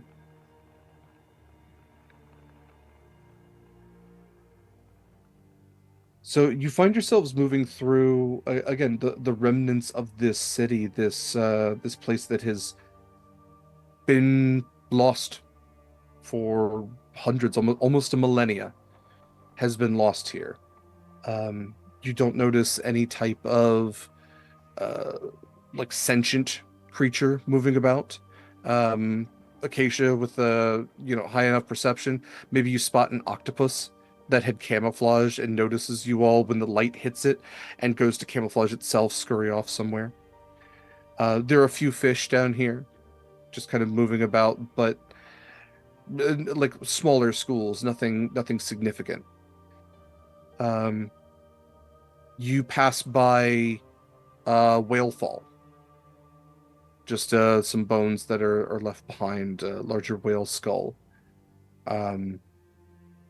And then another one. And then another one. And you start to notice a lot of larger animal bones. A lot of, whale skeletons mostly that you're noticing. A lot of fish don't have a lot of bones that would be left behind. So you can see that there are, crabs and things. Nothing seems overly fresh down here. And again, buildings of dwarven design and also kind of like human design. You kind of get the idea that this was the above ground, like, human civilization that lived alongside the underground Halvaruk. Human civilizations will often kind of pair up with dwarven civilizations because it's prosperous to do so. Dwarves make excellent things out of metal and gems and stone and everything else, and it makes sense to also find yourself with a safe community that's also known for being able to protect itself and being able to hide away for long periods of time. Looking at the map, you get to this bridge, a bit of a point of irony for you all who are actually beneath the ocean, and yet you notice that there's something that almost looks like a river beneath it. It's not moving. As you get a closer look at it, it's almost like black glass of sorts. If at any time you would like to do any checks, please let me know. Yeah. Go ahead, Mare. Especially once I think we see like the 3+ whale falls, I want to be like, can we like take stock for like, I don't know, give me 15 minutes. I want to cast a spell, get a lay of the land. Maybe we can do a quick, while everyone else does a quick check around. Because 3 whale falls. 1 is cool. 2 is weird coincidence, but okay. 3 is really concerning. Yeah, it's the owls of the deep ocean. Oh God, you're right. Oh no. So while everyone else That does didn't feel whatever good. they want to do, I'm actually gonna ritual cast that spell I was talking about before, commune with nature. Okay. So basically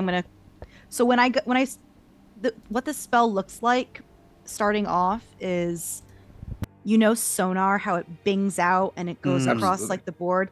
It's kind of like that. So you all just see like sonar pings of like little light, very hard to see, like starlight pulses that go back and forth, and that's what kind of looks like my casting the spell.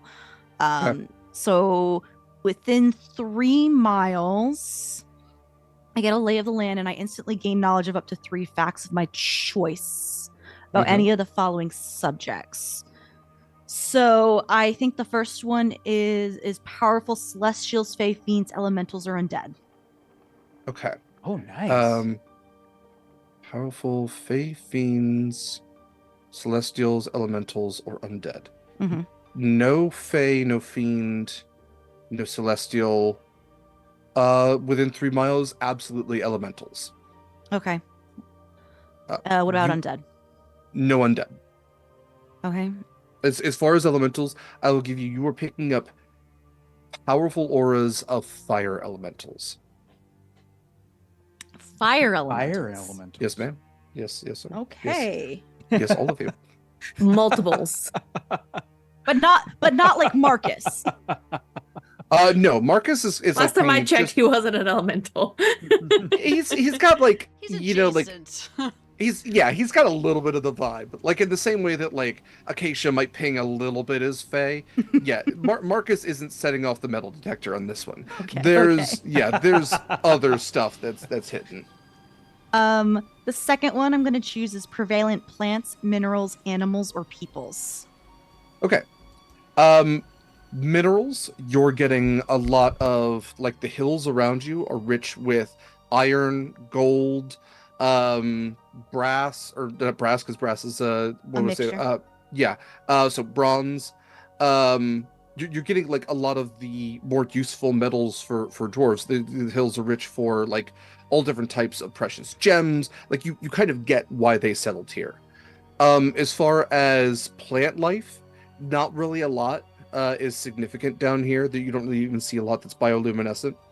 As far as animals, you are picking up on several different types of fish, some cephalopods, definitely some of the things that live beneath the ocean, like beneath the sand as well, that are gastropod, cephalopod, and then like almost like you're like scrolling down a list, like something goes beep beep beep, like on your little sonar thing. And all the whale fall suddenly makes sense as you pick up the presence of an ancient sea serpent. Mm. And as you kind of look around, almost like just beyond that stretch of that light, you look up and see something undulating through the blackness above you.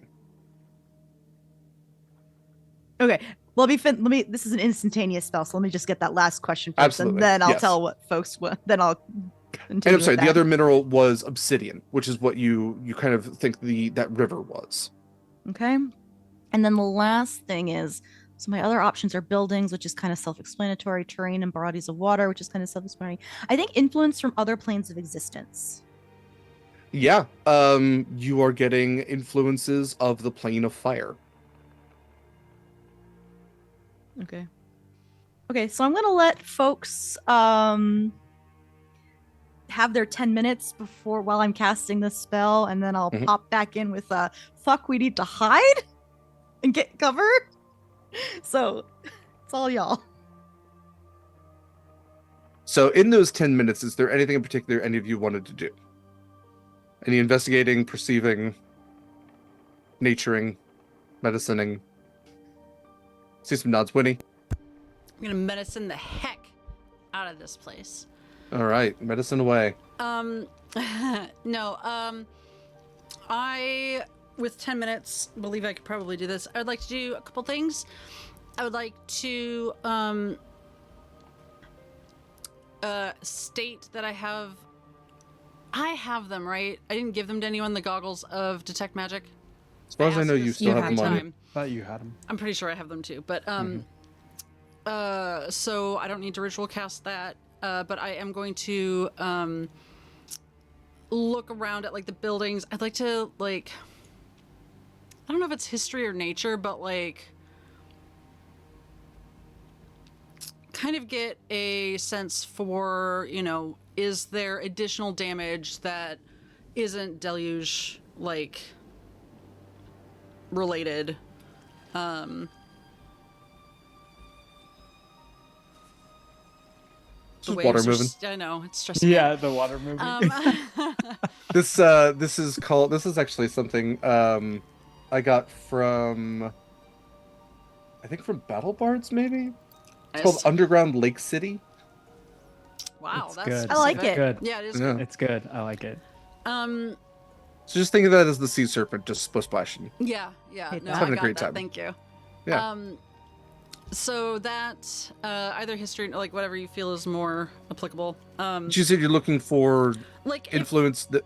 yeah, from I know that we're not getting like a full like city map view of things because it's so dark and whatnot, but like from what we can see, does it look like there's damage that isn't like deluge related or like just the crumblings of time?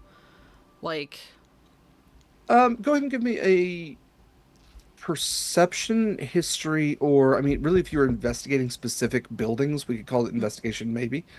Um, if you're just kind of looking around and just taking everything in, I'd call that perception. I think well, I history kind of did. makes sense if you wanted to know like who built the buildings or like you kind of already know the culture that was here. I mean, that was the book I read, right? Like that's why we're here is when he literally Right. read the book on it. So, I guess maybe comparing like what the city looks like now to like how it was described in the book. Like if there In are that way, you could definitely do history. Yeah. Okay, let's do that. 14, 25. 25. Okay. So yeah, looking around, you can absolutely see that uh, I mean, the city almost looks like it was trapped in time.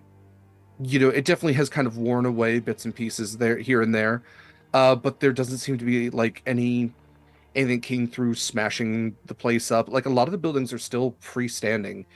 You know, a lot of them are kind of held together by coral at this point, but it's dwarven architecture. It's kind of made from the natural stone anyway. It's made to last. You can see that the forge is still like if you almost think that if it wasn't beneath the ocean, you could stoke it even now. Like the weapons are mostly all rusted to bits, but even then you can see some that were probably imbued with some dwarven magic that even 999 years later, you're pretty sure you could probably just blow the rust off. There's an anvil that sits at the center of the square that still has an engraving that you could. Can you read Dwarven? I don't know at this point. I've been learning it. I'm not proficient, but I've been working on it. I have a dictionary. So I will like clock the inscription, and if I can do a roll to see if I like remember it from my self-taught lessons, fine. If not, I will look it up when I get back to the surface because I'm smart. Well, I have a feat. That's different, but whatever. Yes, the inscription is basically like a it's like a commemorative sort of not commemorative. It's more in memorial of like the unity that is brought by the main family, the royal family, whose name I thought I had written down, but that was months ago.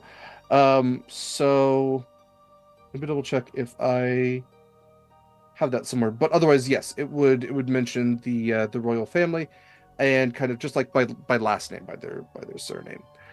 Um, Otherwise, yeah, you don't really see that anything has been smashed up. Nothing's really been messed with. You can see, you know, as you're swimming around, the two statues that Curio had mentioned.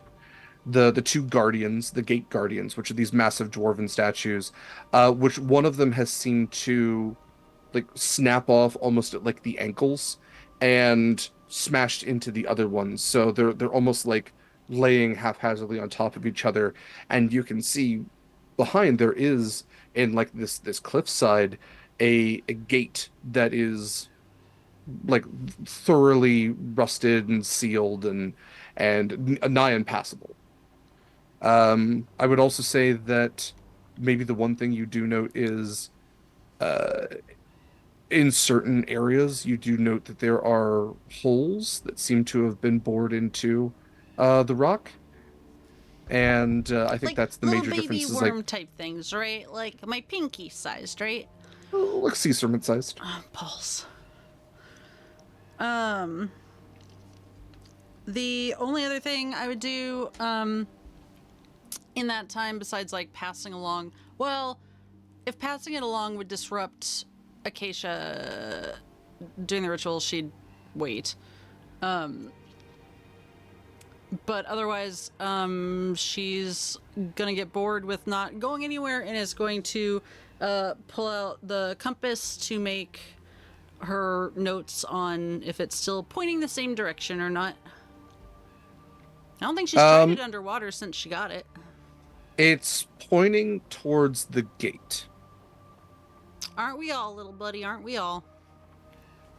Which is a different direction than when it was pointing before. Oh. Okay. All right, then. I will... Again, if it will interrupt the ritual, I won't say anything, but if it won't, then I would also just say, like, I'm just saying there's something, I didn't say it yet, but, like, should probably go behind that gate at some point. Magic Mystery Compass likes it. Do you think it is just, like, iron all the way down and that's why the compass is pointing to it? Man, I didn't think about that. Huh. I'm gonna take notes for later. Hashtag science. And that's all I want to do. All right. Well, Winnie has hashtag scienced. Proximus, I will also put you in charge of Dominera, as Scarlett, you are as much in charge of Marcus. Anything that you would like from yourselves or them?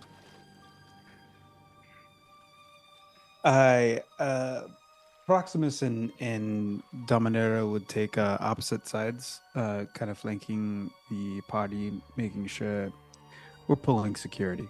So, yeah, we're gonna make sure that we're at a distance away, but not too far to make a movement. So I'd say probably like 25 feet on either side of the party. Okay. I did find the dwarven last name. It was the King Gorm Cold Iron was the last dwarven king that is noted on that anvil. And Halvaruk, as a reminder, was called the Kingdom of the Cold Star. And I will also note that, yeah, as you kind of look around, you note that this canyon is more of a crater and less of a canyon. It's kind of circular. Okay. I'm sorry, Proximus. My brain completely fuzzed out. Was there something you wanted to specifically do there, or were you just kind of keeping an eye out? No, we're just pulling security both sides as Okay. they're investigating. Go ahead and give me just a general perception check as well, please. You can do so with advantage as Dominera is helping you.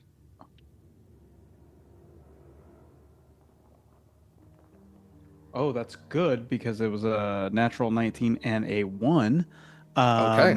Don't know which one I would have gotten. So perception, I believe, is a plus.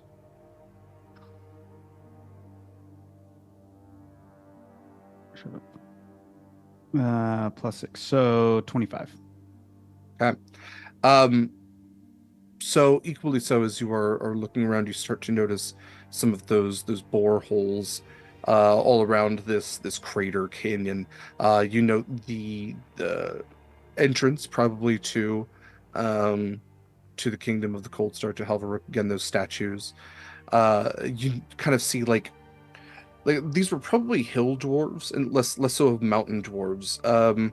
Like there is a significant kind of like, you know, rising from where the base buildings are, but it still is, it's rather majestic. You know, dwarven architecture definitely has a vibe to it. You know, this is more of Lonely Mountain kind of front architecture than Moria, which was just kind of, you know, the really cool but otherwise hidden. But it's all kind of, you know, again, been reclaimed by parts of the sea and is otherwise crumbling, or has barnacles or this that growing on it. However, you do note that Dominera's plesiosaur is starting to like buck a little bit, and is kind of like she's trying to hold it. So she has the reins, and it's definitely kicking a little bit.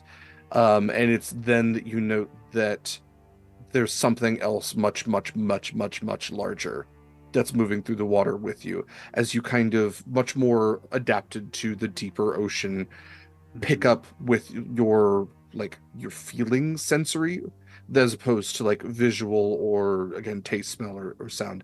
And you feel the pressure of something that is forcing its way through the water as opposed to like just swimming. This is something that Right. is exhibiting a lot of force outwards, and you almost get like caught in the wake of it just for a second as you drift just a little bit in the depths. And yes, there is something very large, very Hmm. nearby. Scarlett, anything you and Marcus wanted to do?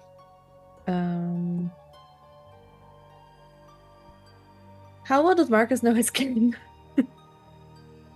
No, his what?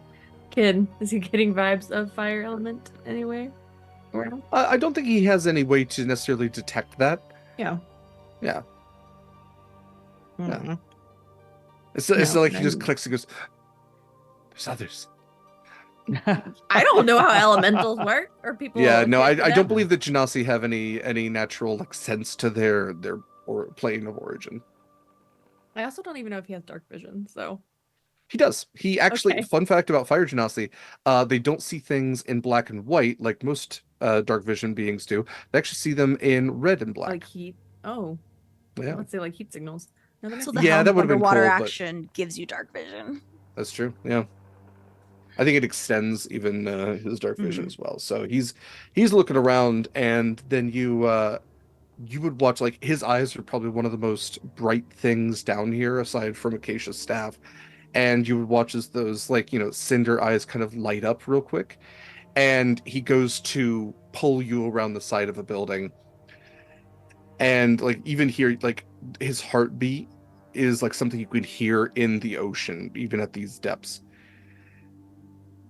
And he goes, there is. Okay, so do you remember page 182 of the dragon book that I was reading last night about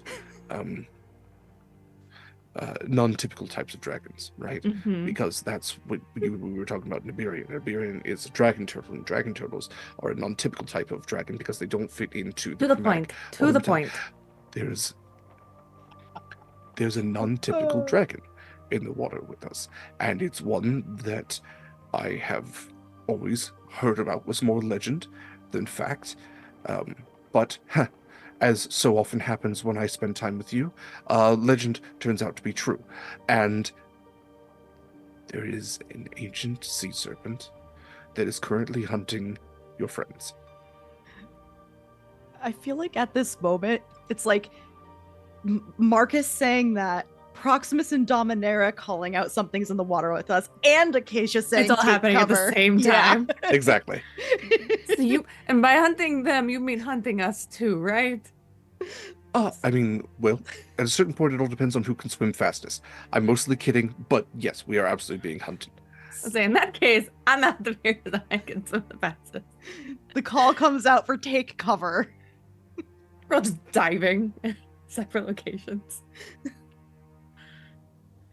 Yeah, nothing's necessarily like gone out to strike at any of you. Like Mhm. something's absolutely moving in the water. Something is undulating around. It's You all maybe like growling. yeah. So you kill the light. It is. I would recommend. Okay. You all are kind of getting the vibe like, okay, maybe we're not in immediate danger, but we are in an area with a mega predator. So We're in hostile environment. If it would show up red Yes. in Baldur's Gate. exactly, we can't fast travel right now. Nice. So Nice. so We got the Um, autosave. Okay. my Yeah, autosave. my assessment says there's a very large creature, which sounds like a bunch of us already noticed. Something. There's also fire elementals around here, and plane of fire stuff. That part confuses me. The Yeah. being hunted part, not so much. Well, kind of. Like- if I had to just take a guess, there's a potential maybe that the dwarves were using in association with the plane of fire and firementals for smithing, but that's Um, just purely hypothesis. Mm, Yeah. Does it Like, are they all around us, or are they like concentrated in a particular spot? Do you know, or Just in the area, within 3 miles. Okay, that's okay. I'm more worried about the serpent. It's safer if we're below it. It's just like sharks. Also, probably don't look it in the eye. I mean, if it's that big, you probably can't look it in both eyes at the same time. Anyway. I say we get in and we get out. Do we know, like... was that conversation with Marcus, like, public? Like, were you speaking in hushed whispers? No, I think he probably was speaking telepathically because he didn't want anything necessarily to be verbal. I mean, smart. But, like, there's the telepathic using Acacia as a switchboard, or to everybody? There's also telepathic that his girlfriend is a telepath. I think Marcus has not yeah. been in the mind link long enough that he's kind of talking to everybody. He's in group chat going he can't utilize the switchboard because It's he doesn't quite the know about how it one-sided, works. like, we only hear his side, and Scarlett's like, babe, I'm talking to you in another He's in link. group chat going, this party's boring, your friends are dumb, can we leave? Everybody sees it. So, if when he heard about the unusual dragon thing, can we just talk to it if needed? Going to make friends with it? I would rather be friends than dinner. True, but Breakfast, I don't know how long we've Yeah, been that's a swimming. good point. Winnie, Anyone what did you say just to Marcus? I'm not trying to pick a fight. I didn't hear what you said because everybody was talking at the same time. Marcus, Shut up, I Winnie. heard something about your mama. Well, His the mom- question is it intelligent? I know. That's the question.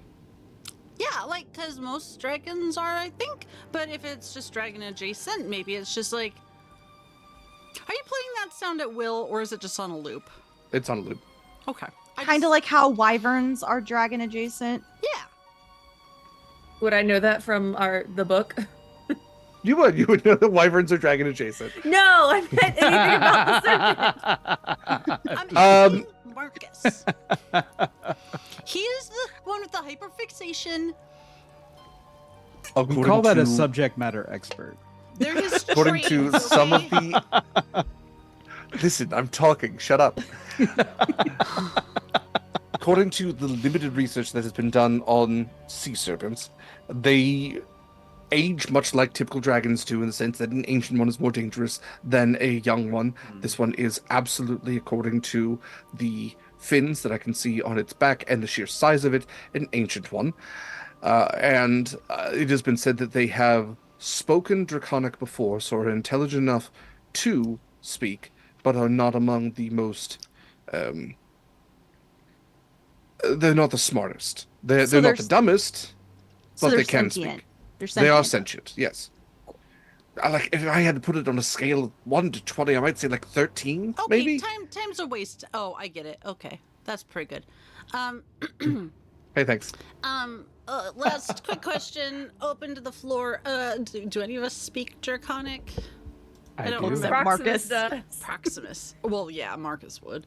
Okay, so that's 2, and psychic conversation doesn't matter, right?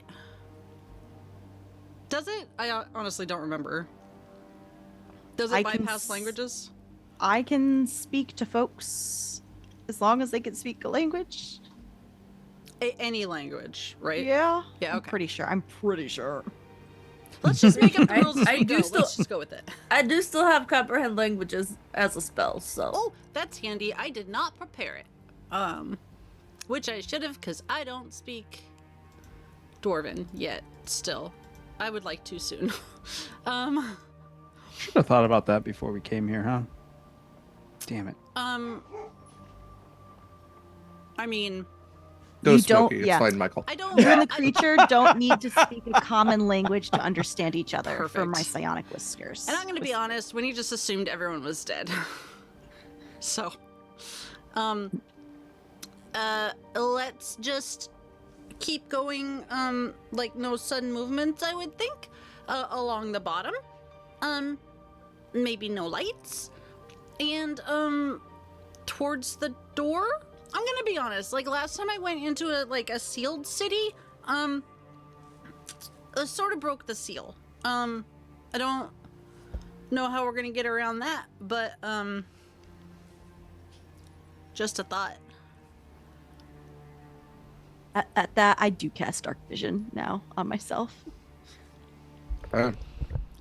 And yeah, absolutely. Where something was like a silhouette before, you all of a sudden just see like you even where you can see part of it, it is so gargantuan that you cannot take in the full breadth of this sea serpent as it moves through the water.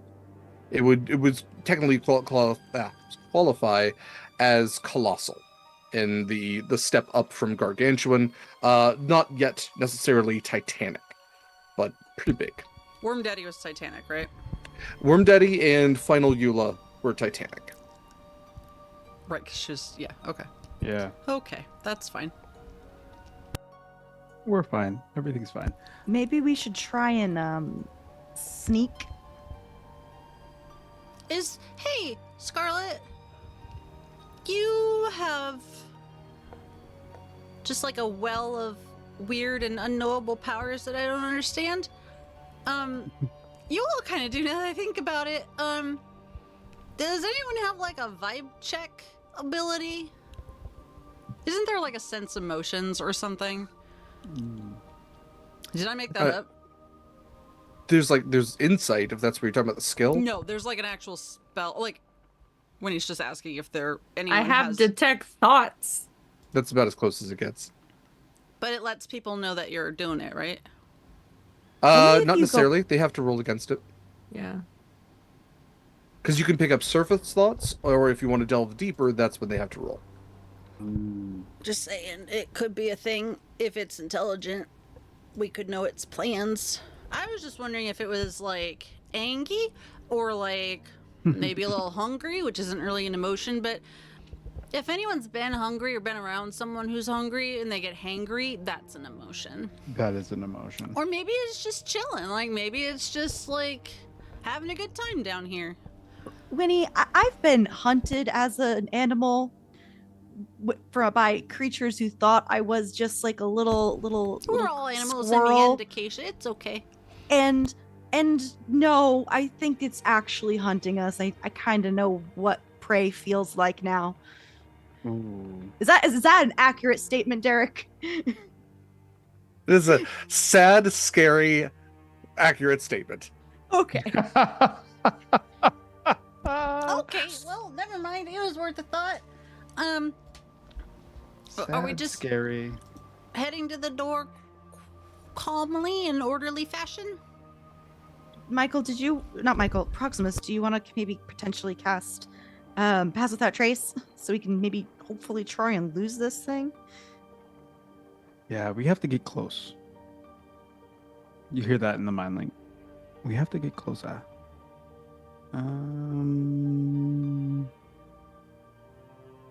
Cast Without a Trace. I will cast that.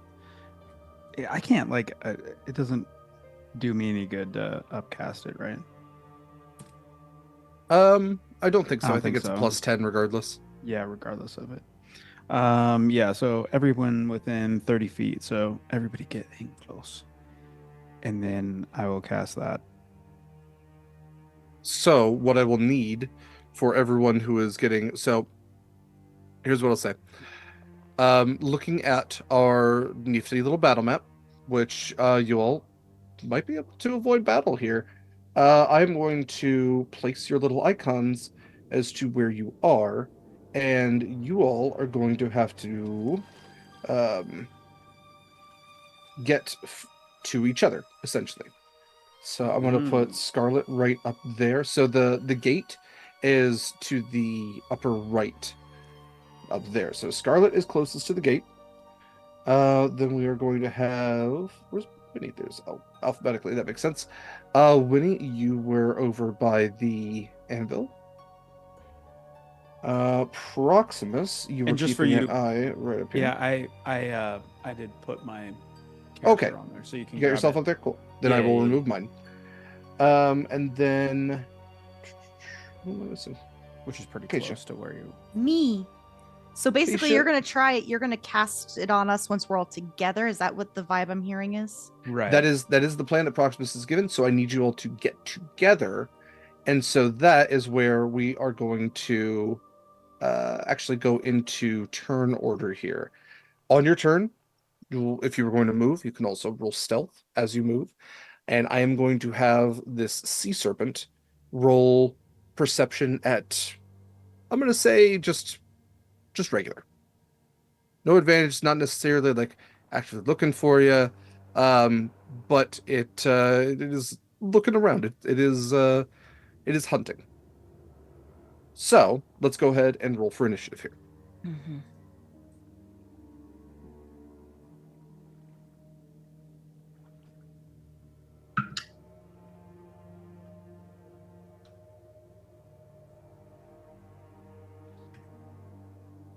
Okay, so 29 from Acacia, very nice.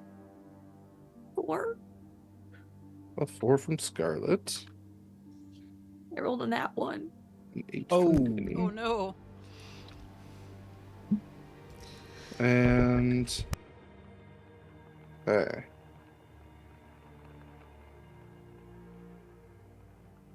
So Bent, and then Winnie, and then Scarlett.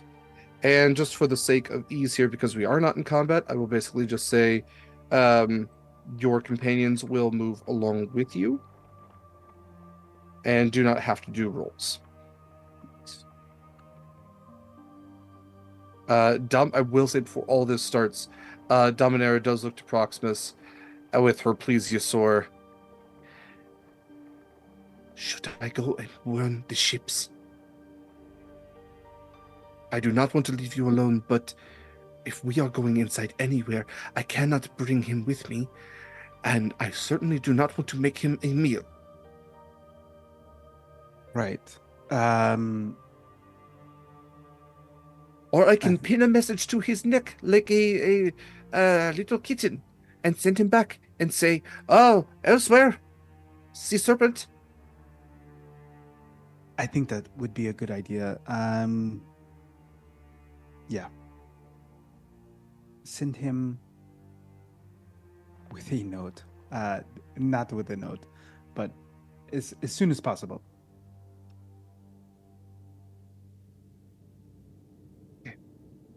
I. You know what? Dang, she was a fighter. I was gonna say if she was Oath of Ancients, I know she would have like a animal messenger thing. Oh.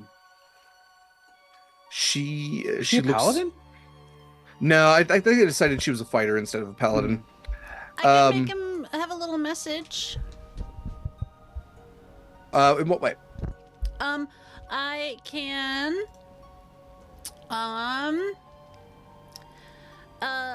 I could do a static visual effect of up to 25 words, or a 6-second long recorded message with magical tinkering. Which would you like to do? Personally, I think I don't know exactly how this works. I feel like the static visual image is probably safer. Just in case he bumps something on the way up. And that way no one has to like verbally say anything. Yeah. What do you want to say? Don't make me count it. Dominaria says, "Sea serpent below, get yourselves to safety. We will meet up later." I did not count either. No, that was good. I'm gonna have you proof all of my sendings from now on. Thank you. I thought we were friends. I will do it. Wait. So wait, we're doing a static message on the plesiosaur? Yeah. Basically spray painting along the back of it. Why don't we just send a sending? I mean, we can, but we're getting him to safety also, and that way it doesn't use ascending, which we might need to use to call the ships back. We have 5. Yeah, and who knows what we're gonna need to do Okay, in the next okay. 24 hours. This is free. Like, this isn't a Okay, spell. okay, I just okay. do it. We good. Yeah, this The, is. the, the plesiosaur goes to swim for the surface, and as far as you Let all me are pet aware, the plesiosaur. fuck, do that on your turn. I mean, technically, Acacia could do something right now to make this all a lot easier, but you know that involves Acacia touching the plesiosaur. Okay. So with that, the plesiosaur goes to swim for the surface, and as far as you all are aware, is not caught by the sea serpent along the way. Okay, let's go ahead and go in order here. So, Acacia, you were going to be first. You can see yourself just on the bridge there doing your ritual. As your ritual ends, you all either need to get to Proximus or you need to get to a singular point. So you all are kind of split up there. What would you like to do for your turn? What direction is where we need to go? So your north east there. It's that like kind of path off to the right. That's going to lead directly towards the main gates. Can I just say to everybody, let's all try and meet up, like, I don't know, like this building to the east gate or something like that. Does that sound good to everybody? Okay. So that is the Yes. forge there. So say meet up to the forge. Okay. All right. In that case, I'm gonna start stealthing and swimming to my way Okay. to get over there. I actually have a 60-foot swim speed, so I can You do. make it. So go I ahead think, and roll your stealth. I don't know how far I can see out with my dark. Hold on, let me see how far I can see with my dark vision. I can see up to 60 feet. I'm actually gonna go to Winnie first. Okay. Snag Winnie, and then go back over to the Ooh. forge. Okay. Nice. Hell yeah. So, would you like me Thanks. to stealth it? Please. Okay. Can't see. That is a 19. A 19 beats the perception check of 14. You are successful in grabbing Winnie, and both of you moving to just this side of the forge here. I'll grab Winnie, I'll grab Acacia. And so you're pretty close to Scarlett here as we go to Proximus, your turn. What would you like to do? I am Yeah. going. Oh, Sorry, go ahead. Oh, okay. Let's see. What's the distance here? Ruler. All right.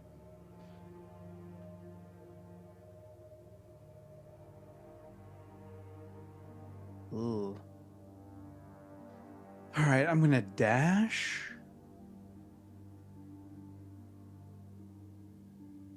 And move. Trying to be stealthy. Oh, can I dash and be stealthy at the same time? I'm gonna say because you're essentially in water, this which is your your natural element. You can absolutely be stealthy while dashing. You're just swimming faster. That ain't gonna do it. That's a 4. A 4 for your stealth? Yeah. Okay. So the sea serpent rolled a 5 plus its perception of 8. I'm moving fast.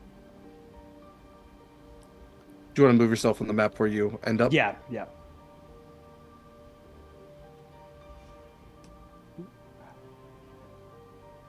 Oh, we're not within 30 feet, are we? Nope. All right. Well, in that case, it is the sea serpent's turn, who is going to notice Proximus with its dark vision. Actually, I'm going to double check. I was Oh, gonna you're burn well us. within range. Yeah. I was gonna burn a spell slot to go invisible, and I was like, nah, I'll just double move. You still No. it can still be your turn if you would like. I mean, I guess I could do. I don't know, this is burning resources that I don't really want to do, but I guess I should probably do that because. Oh, sorry, I thought I was muted. Yeah, it's so weird. Fucking bullshit, goddamn stupid Goddamn. motherfucking goddamn. I don't know why I rolled that bad. Rattle, frontal. So I'm going to sorcery point, and I guess that's 2 sorcery points to quicken a spell and go invisible. Okay. In that case, as you are As a still bonus technically action. failed your stealth roll, the sea serpent goes to swim almost like directly around where you are without necessarily picking up that you are in the place where you are. So it's almost like there's a point where you could reach out and touch one of the scales on its side, which is larger than any tower shield you've ever come into contact with. What? And it just kind of like very serpentine just undulates around you and continues almost like a shark, like it's trying to get physical contact with something before it bites. Nudge it. It is very close to you, however, as it ends its turn. And Winnie, it is your turn. You've been picked up by Acacia. You are pretty close to both her and Scarlett and Marcus. You can no longer see Proximus. We will also say that Dominara has hidden well enough just to go along with the spell aspect of it.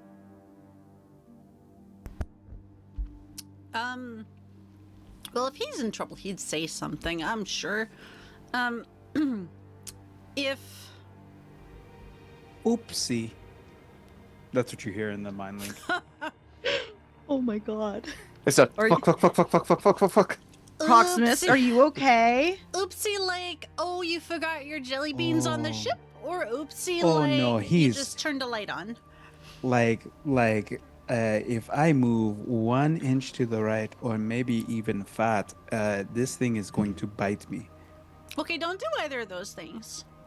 Woody, do you think this is a game? Do you think it's funny that people leave their jelly beans on ships? No, Tragedies happen every day. I'll do better. This isn't a game. This is real life. If we're where we're supposed to be meeting, I would like to, I guess, just hold my action. Little Jeffrey's like holding his mouth shut with his little hands. He doesn't breathe. Yeah. Yeah, because he's got the gem of brightness. Oh, he's right? got the gem of brightness. Sure. Yeah. Or holding his, yeah, whatever.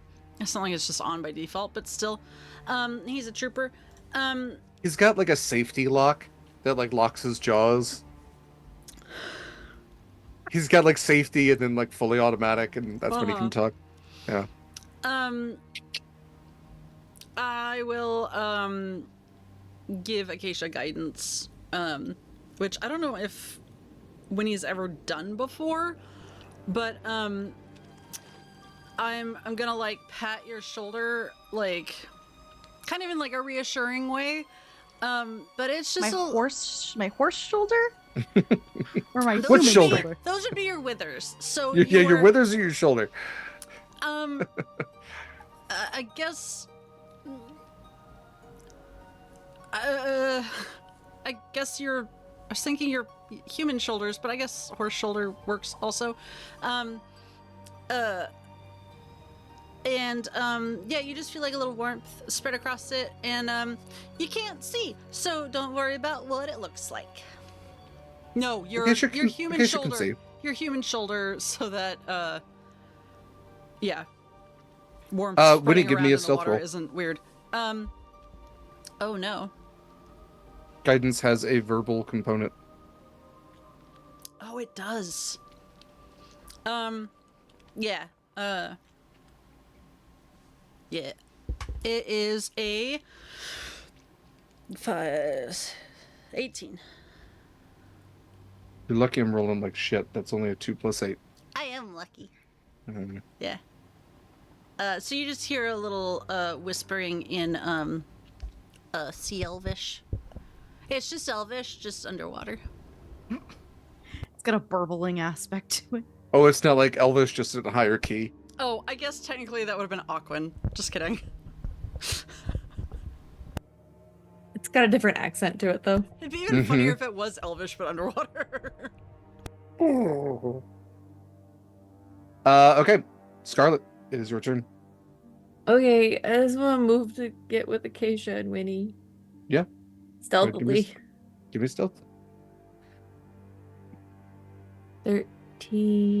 13. 16. That is a. It's not it. Nope, that's a 15. Okay. Yay! All right then, Acacia. Yeah, we're back around to you. You're all where you're supposed to be. You can absolutely hunker down if you want. Except for Proximus, yes. Who's invisible? But I last saw Proximus over there. Yes. So I think what I'm going to do is, do I have one of those?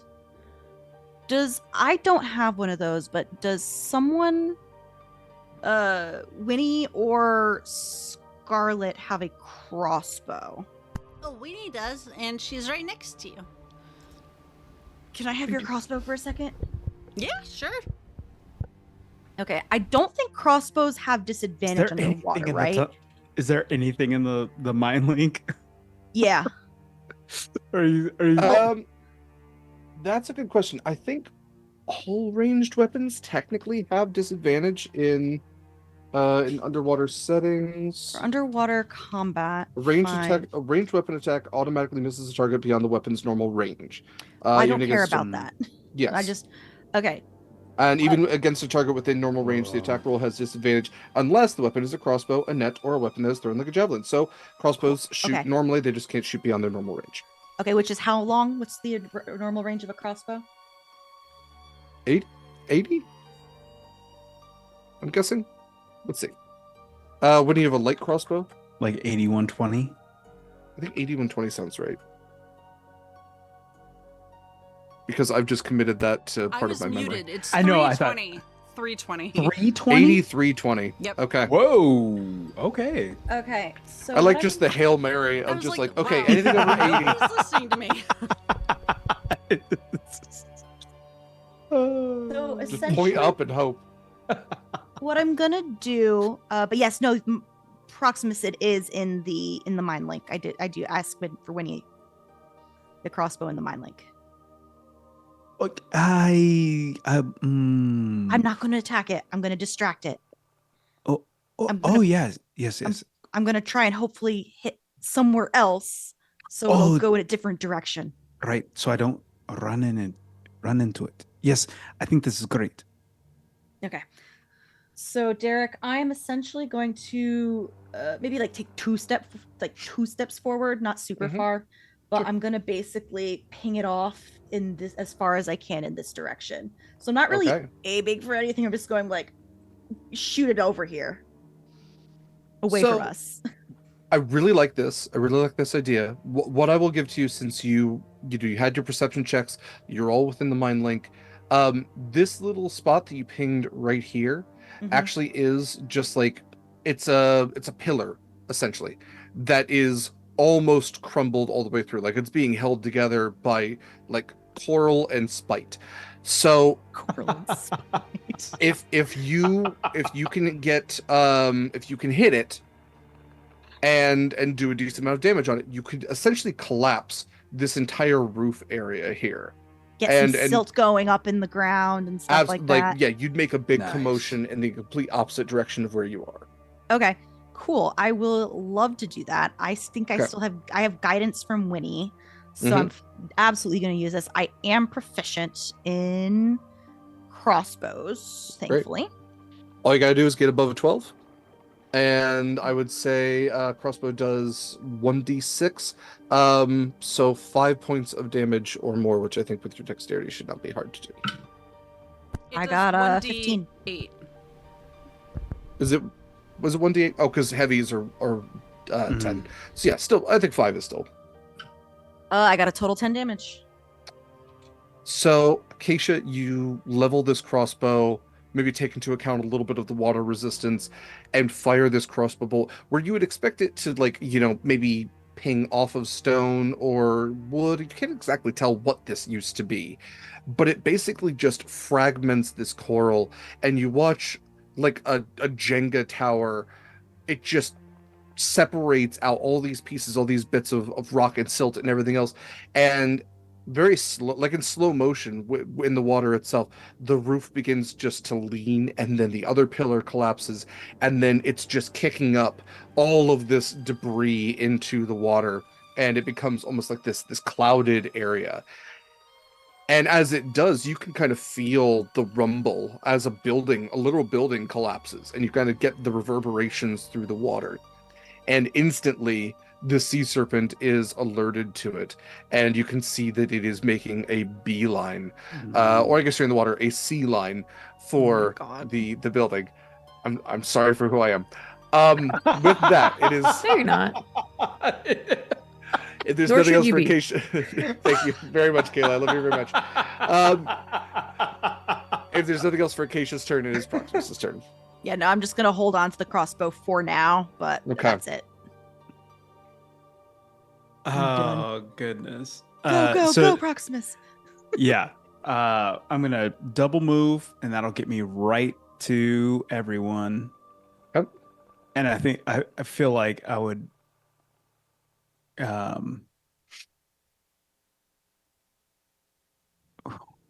wait. Oh yeah, I don't know where Dominaire is, but She's with you. okay, so I Yeah. would grab her arm and pull her, because obviously she doesn't know where I'm at. Yeah, in the And that mind would link put you hear. me- Wait, yes, she "Ghost!" does. She has blind fighting. Oh, that's that's true. right. Yeah, That's right. she knew where you were the whole time. That's right. She could feel the yep. Piddled a little bit. It scared me so much. And then we get all there, and then I will cast. Well, I can't cast anything at this point, but at least we got there. Okay. So now grouped all together, short distance away with the sea serpent, distracted. You can see that it's almost like trying to dig through the debris. There's horns on its head. It's almost like headbutting the buildings nearby. It seems to kind of be thrashing. Like this is the first time, Winnie, where you are seeing damage from some other creature, as this thing seems to be kind of throwing a tantrum. And even in Draconic, you're picking up this thing kind of just like almost making like Draconic curses. And saying, "Where are you, food? I know you're around here somewhere." Okay, for the rest of you, with the gates relatively nearby, we're out of combat initiative. What would you all like to do? Quietly head towards the gate. Like, Mhm. right up on it. Gates are about 50 feet high. I mean, these are like large stone and metal. You have the two statues that were both, I mean, just about as tall as the gates themselves, that have kind of collapsed in front of them. These gates were probably opened mechanically, or maybe like with beasts of burden to assist. How would you all like to get inside? Swim Quickly. over them. Did Dimension door. Can we swim over them? it's in the So these are gates like into the mountain itself. Okay, so Yeah. it is into the mountain. Okay. Yeah, Okay. they're like, yeah, yeah. I was like, that seems a little easy. Didn't you? Sorry. Go ahead. I was gonna say, didn't you say there was holes leading in like?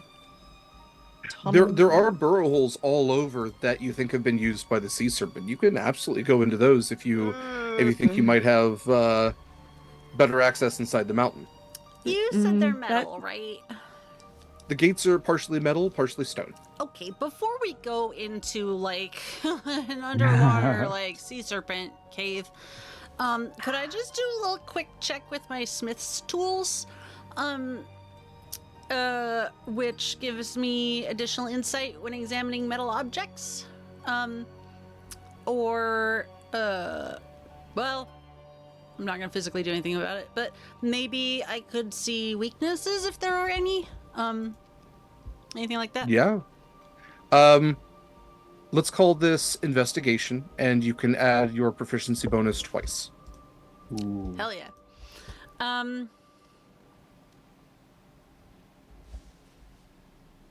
You said investigation. I did. Sorry. 6 and that is a 16. Okay. So when you're examining these doors, you're kind of swimming all around. It's kind of wild to think like these gates once kept out people or kept in things, as you're able to just to swim around them as if they weren't even there. Not swim through them necessarily, but like these it's weird to think about terrestrial defenses in a three-dimensional environment. It's like, a being who can fly, what's the point of a wall? But as you're looking at this, these fortifications, you can see that there are battlements that have been carved out of the stone. You can see that there are entrances even to these battlements, and you start to notice that as you're looking at this thing, there's arrow slits. There's other doors. It's not just the main gate is how you get in goods and services. The main gate is meant to be battered down, but in a terrestrial siege, you need to be able to defend those gates in other ways. And as you kind of get this three-dimensional, this almost like swimming above and looking down, you start to notice that the mountain itself almost like reclaimed by the environment, but there are these little bits where you could sense in a strategic sort of way dwarves could pop out and maybe fire a crossbow, maybe hurl a boulder, dump boiling oil, and any of the typically medieval defensive sort of things that you would do to protect your gate from getting battered down, because what's the point of having one if you can't defend it? And as you're looking down, you realize that the gate is not the main entrance in. There actually are channels that you can swim in through. You just can't necessarily see where they lead. As far as the gate itself, the hinges are on the inside. You might be able, if you had like heat metal, pretty tough underwater, but if you had something like maybe something that could move earth, you could maybe get through that way. Otherwise, if you're going to try to use smith tools, that's going to be a lengthy, noisy process to try to, smith your way through these doors. Yeah, no. No. I would just maybe like to check out these channels first before we go sneaking around this thing's home. Yeah, as far as you can tell, the gates have been left pretty well alone by the sea serpent. But you go to one of the battlement areas, one of the areas. It's almost like the word has just escaped me, but it's almost like a pseudo balcony that is otherwise almost like blends and camouflages with the natural stone. And swimming down and through it, you find yourself in a tunnel that leads further inwards. It is completely dark in here. Are you utilizing any type of light? Did anyone come with me? Little Jeffrey, unless anyone else would like to go with Whitney. No takers, okay. I would go with me. Okay. Do I fit? Yeah. Okay. Just making sure. Yeah, I'm gonna consider this. This is just large enough for probably Acacia to fit, because it's about like 2 dwarves wide. And these dwarves are. Thing. I'm so I know. sorry. But Gonna have a fucking panic attack. Dwarves are technically medium, so we do have that. So, Smokey and I would definitely go with you. But yeah, I mean, unless dark vision is implying there's something interesting around. I mean, otherwise you're just in a dim environment. Yeah, but I mean, like, if it's just like smooth walls and stuff. The walls aren't smooth. They have a lot of things that have kind of reclaimed them from the ocean. You know, again, just like bits of coral and it. Like there's some sharp bits here. You kind of have to be careful as you're maneuvering. If we go You don't in, get a lot of sunlight, but you're getting a lot of the bottom feeding kind of things. yeah, if we are able to get in far enough, like, I don't want to do this like in the doorway essentially, but where it wouldn't be seen from the outside, unless there's an obvious reason not to. Like, I would have little Jeffrey turn on the light. What's the lowest setting? Dim, I think. Well, I would warn Proximus first, I guess. Like, hey, Proximus, I'm gonna just light things up a little bit, if that's okay. Okay, yeah. And yeah, in this tunnel, like, it's like you see in scuba diver videos, it illuminates just immediately in front of him, and otherwise it's that portal of abyss beyond. But he continues to move, all of you, pretty silently. You don't really see that the light is going out anywhere, unless you pass by a couple of like arrow slits, and little Jeffrey kind of like covers his mouth a little bit. Again, a lot of kind of growth down here. You notice at a certain point like a little glint, and there's a bit of dwarven metal, piece of helmet, just the last remnants of a halberd that has rusted almost to oblivion. And the path continues onwards until it splits off further into the mountain or continues forward. Which way would you like to go? I am following you. Into the mountain, like, that's... I'm gonna pull out the compass. The compass is pointing into the mountain. I mean, that way we can always follow the reverse if we get lost. Right. That makes Yeah. sense. Further into the mountain you go. Winnie does also know which direction actual north is, so... And the pathway kind of widens up a little bit. And sorry, 1 second. The sea serpent is DMing Derek to see I want to make sure. If he's Just want to make sure I answer where he questions can in real find time. us. Yeah. Yes. Yeah. The sea serpent was like, where are they?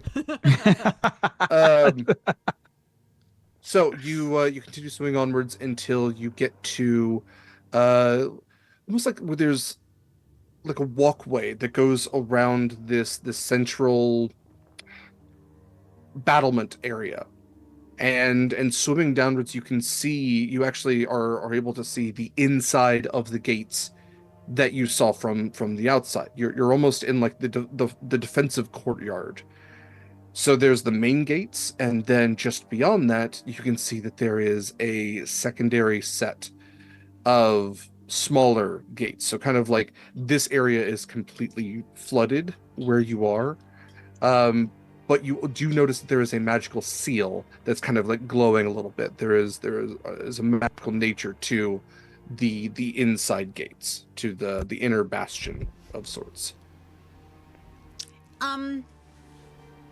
I would like to use the shell phone to tell the others Mind link?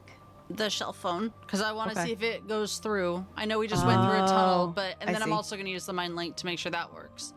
Everything connects. Yeah, okay. Look, I'm a little paranoid. And just give appropriate directions. Or we can come back out, but I think we went straight, right?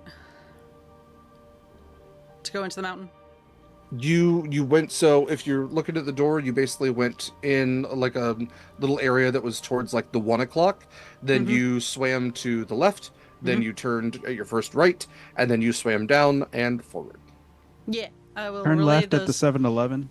Mm-hmm. I will relay those exact directions to the others, and It's the 7 Elven. Oh, jeez. There wasn't really anything in there, so,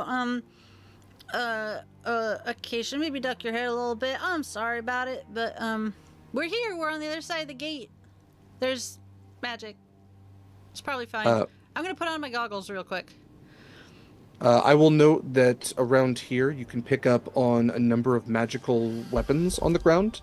But I would say even after all this time, you can still see like where the bodies lay and the fortifications that like the inner gate was like being reinforced by giant logs that were like being placed against the inside. They were really trying to keep out what you presume was the deluge, not taking into account that that gate was not waterproof in any way, not airtight. And you can see that there were people likely very Pompeii-esque, likely running towards that inner gate. And you can see where a lot of dwarves fell. You can probably see where a lot of people, humans, fell as well. As far as other magic, the inner gate itself has a powerful abjuration spell on it. That has it's essentially like a boosted version of Arcane Lock, that has also hermetically sealed that door from, like, also making it essentially waterproof. But Proximus, I would say, looking through your prosthetic eye, there is something on the other side. I don't think you see anything living from where you are, but you definitely can tell that there is space on the other side of that door. And yeah, all about you in this area are statues of dwarven warriors, dwarven leaders. Can I use a divine sense? A location of any celestial fiend or undead within 60 feet, or a hallowed spell? 60 feet.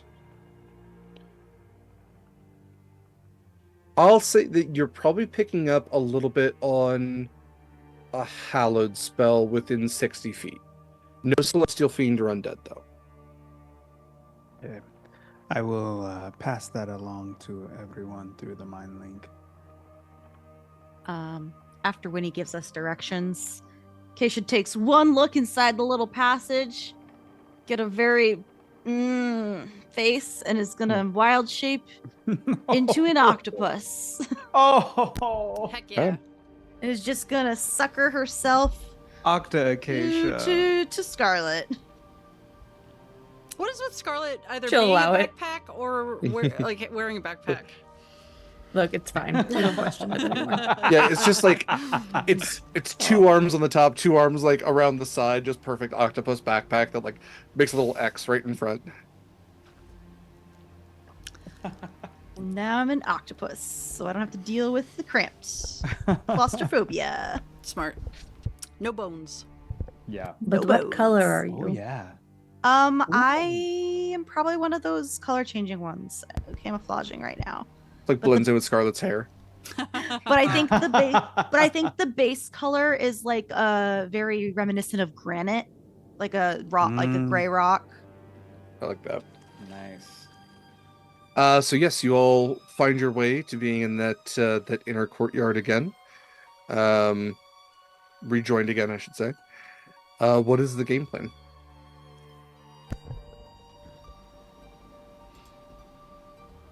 Winnie's good with kind of whatever, but she's gonna keep an eye out for anything related to like Handseath or anything like that. We should probably start heading towards where the throne room might be. Yeah. Yeah.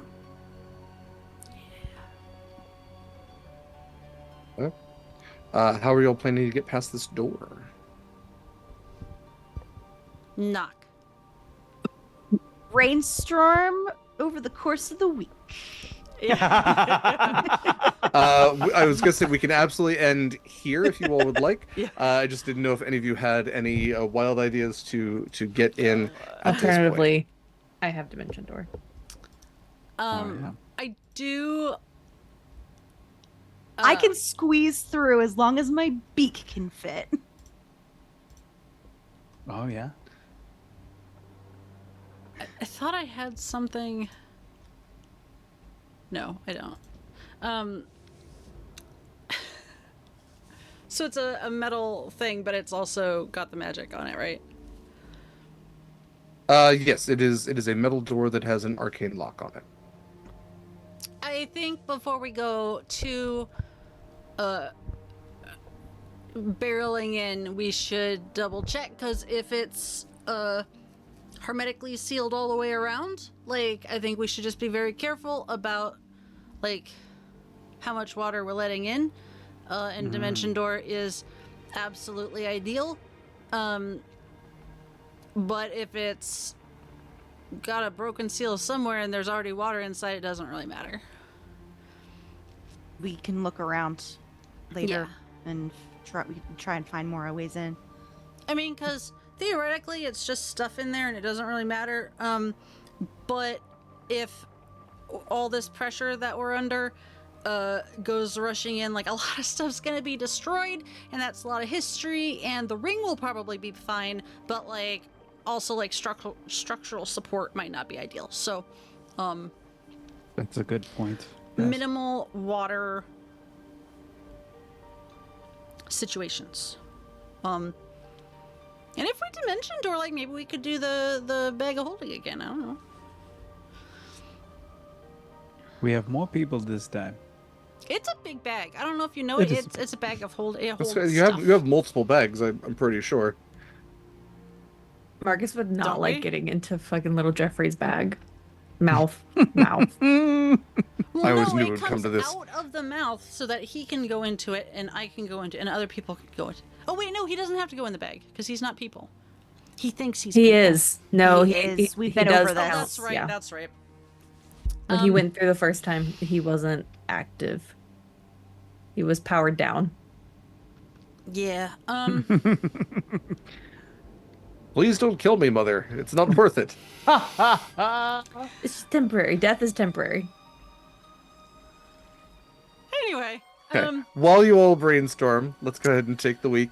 Thank you all for joining us for another episode of Horizon's Call. I'm going to stop with the wet noises and get us Bless. we all have to pee. It's so bad. Thank you for joining us for another episode of Horizon's Call. I am Derek. I have been your GM for the session of UCM pronouns. I don't know if I introduced myself at the beginning. I'm doing it now. Thank you to these wonderful folks for joining me and putting their whole asses into yet another performance. Thank you to you in the audience for joining us. Thank you to those of you who have been generous and able enough to tip through Pally. It's always very, very much appreciated.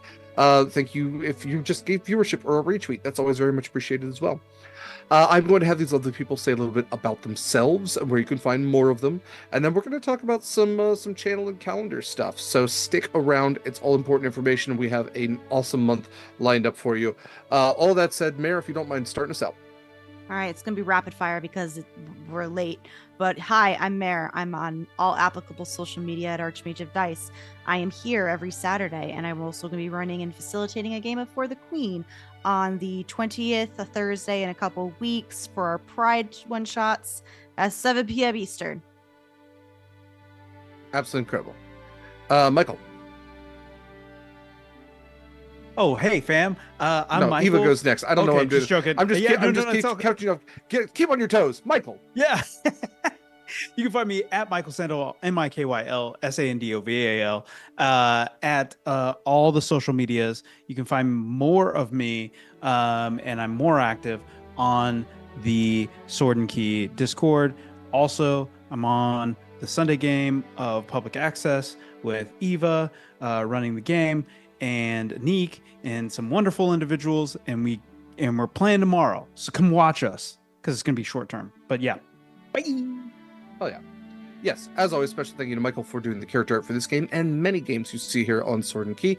All his incredible talent is always very, very much appreciated. Please check him out. Like you said, Mikyl. It's like Michael, but not the way you think. And then Sand Oval. Eva, to backtrack a little bit. Hi, hello, it's me, Eva.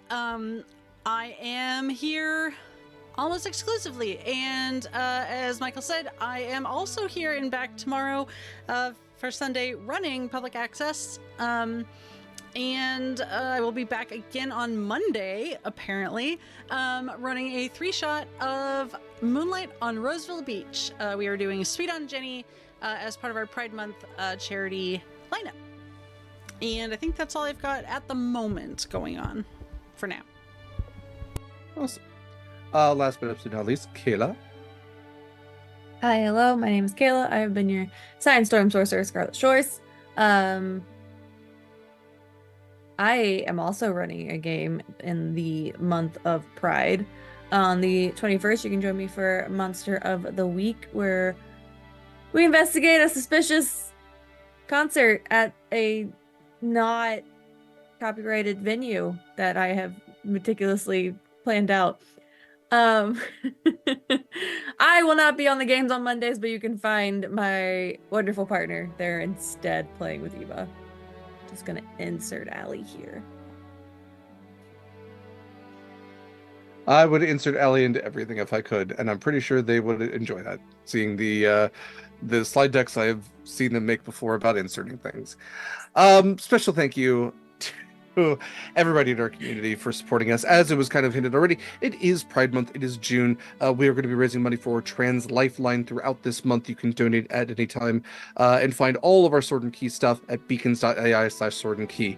Like I said, we have a number of games. I'm going to talk about those in a second, but I do want to say you can join our Discord at beacons.ai/Sword and Key. You can find all of our socials. Socials are Instagram, Twitter, BlueSky. There it is sword_and_key. You can also find all of our links for our podcast. There's a podcast I do with my friend LD called Monster Crush. Comes out every other week. We actually have an episode coming out on Father's Day because it's Pride Month and it might as well be a daddy episode. So we have one. We haven't recorded it yet. It's going to be good though. But the Monster Crush is a podcast about cryptid creatures, miscellaneous monsters from multimedia, and how switchable they are. So we just had an episode come out as episode 80 about jackalopes and how important they are to human culture. And then we'll have another one. Like I said, it's going to be our daddy episode. So please check that wherever podcasts are found. Also on beacons.ai/Sword and Key, you can find all of our discount codes. We have discount codes for Greenleaf Geek Dice. If you're looking for a new dice set in your life, use code Sword and Key with the underscores for 10% off your I think any purchase of almost everything. Not everything, but most everything. The restrictions are actually on the on Beacons.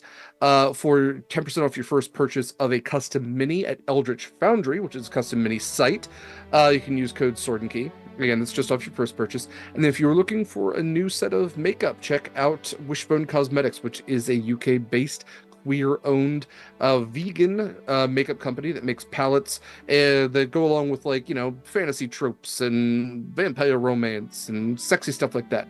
And use code EVA, EVA, for 10% off your purchase there. You can also on Beacons find all of our ongoing philanthropic endeavors. We have some that just go year-round, like the Palestine Children's Relief Fund and Canine Companions for Independence. And then we also have specific ones each month. Like for this month, we have special incentives for, again, Trans Lifeline. All that said, let's take a look at our calendar, as we've already heard a couple of the amazing things that we have coming up here.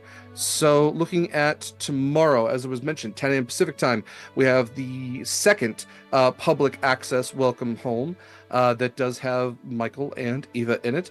And then at 3 p.m. Pacific time will be essentially the official beginning of our June Pride Month, where we were going to be starting our mini 5e campaign that I am running, called Twilight and the Gala of Good and Evil. It is essentially a D&D Met Gala where angels and devils and gods and like the highest of the high in the Feywild all decide to invite a couple or a bunch of hapless adventurers, and then just inanity ensues. It's going to be great. I have a fantastic cast for that. As Eva mentioned, on Monday, that is the 10th at 4 p.m. Pacific time, is the beginning of Moonlight on Roseville Beach, Sweet on Jenny. That will run for 3 weeks. Twilight and the Gala of Twilight and the Gala of Good and Evil will also run for 3 weeks. On Tuesday at 6 p.m. Pacific time is Gate Night. That is where myself, Shadow, and LD all play Baldur's Gate 3. It's the only video game we currently stream on this channel. It's a great time. We're having a lot of fun, and it's absolutely wild. On the 14th, Flag Day, we have the next of our Sword and Key movie nights, which again, if you join our Discord, you can participate in. We're going to be watching 1917, which is a fantastic World War I film that is kind of a cinematic work of genius and art form and everything else. It's all like entirely one shot. I think there's maybe one break in the entire movie. Just when they transition from day to night, it's incredible to watch and realize that it's just unbroken film. It's filmed to look as though it's one independent shot. It is made of. I'm pretty sure it is one independent shot, though. No, I don't think so.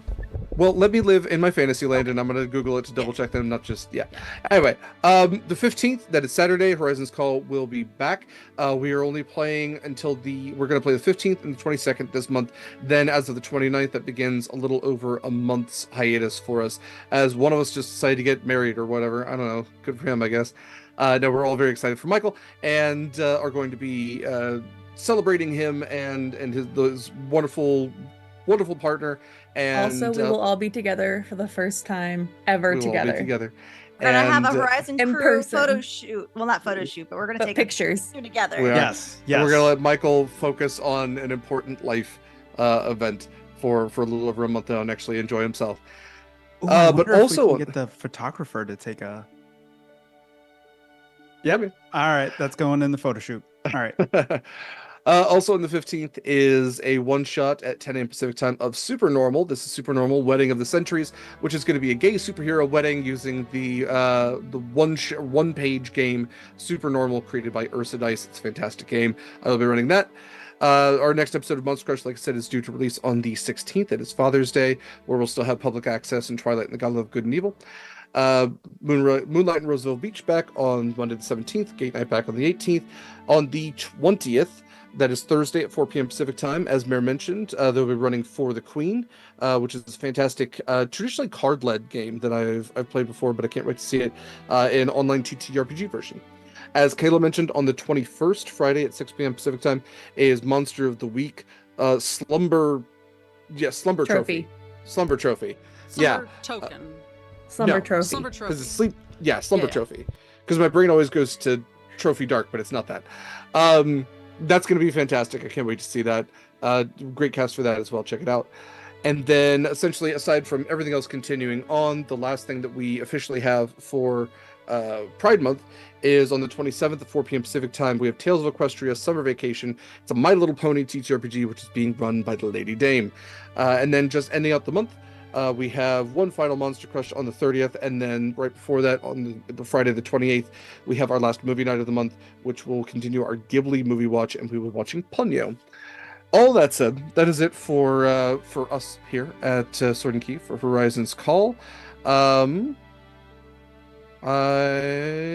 haven't seen any other messages, so thank you very much for joining us. Thank you very much for those of you who have been able and willing and able to tip through Pally. Thank you very much for your viewership, your retweets, all that kind of stuff. It all is very, very much, it just makes everything worth doing.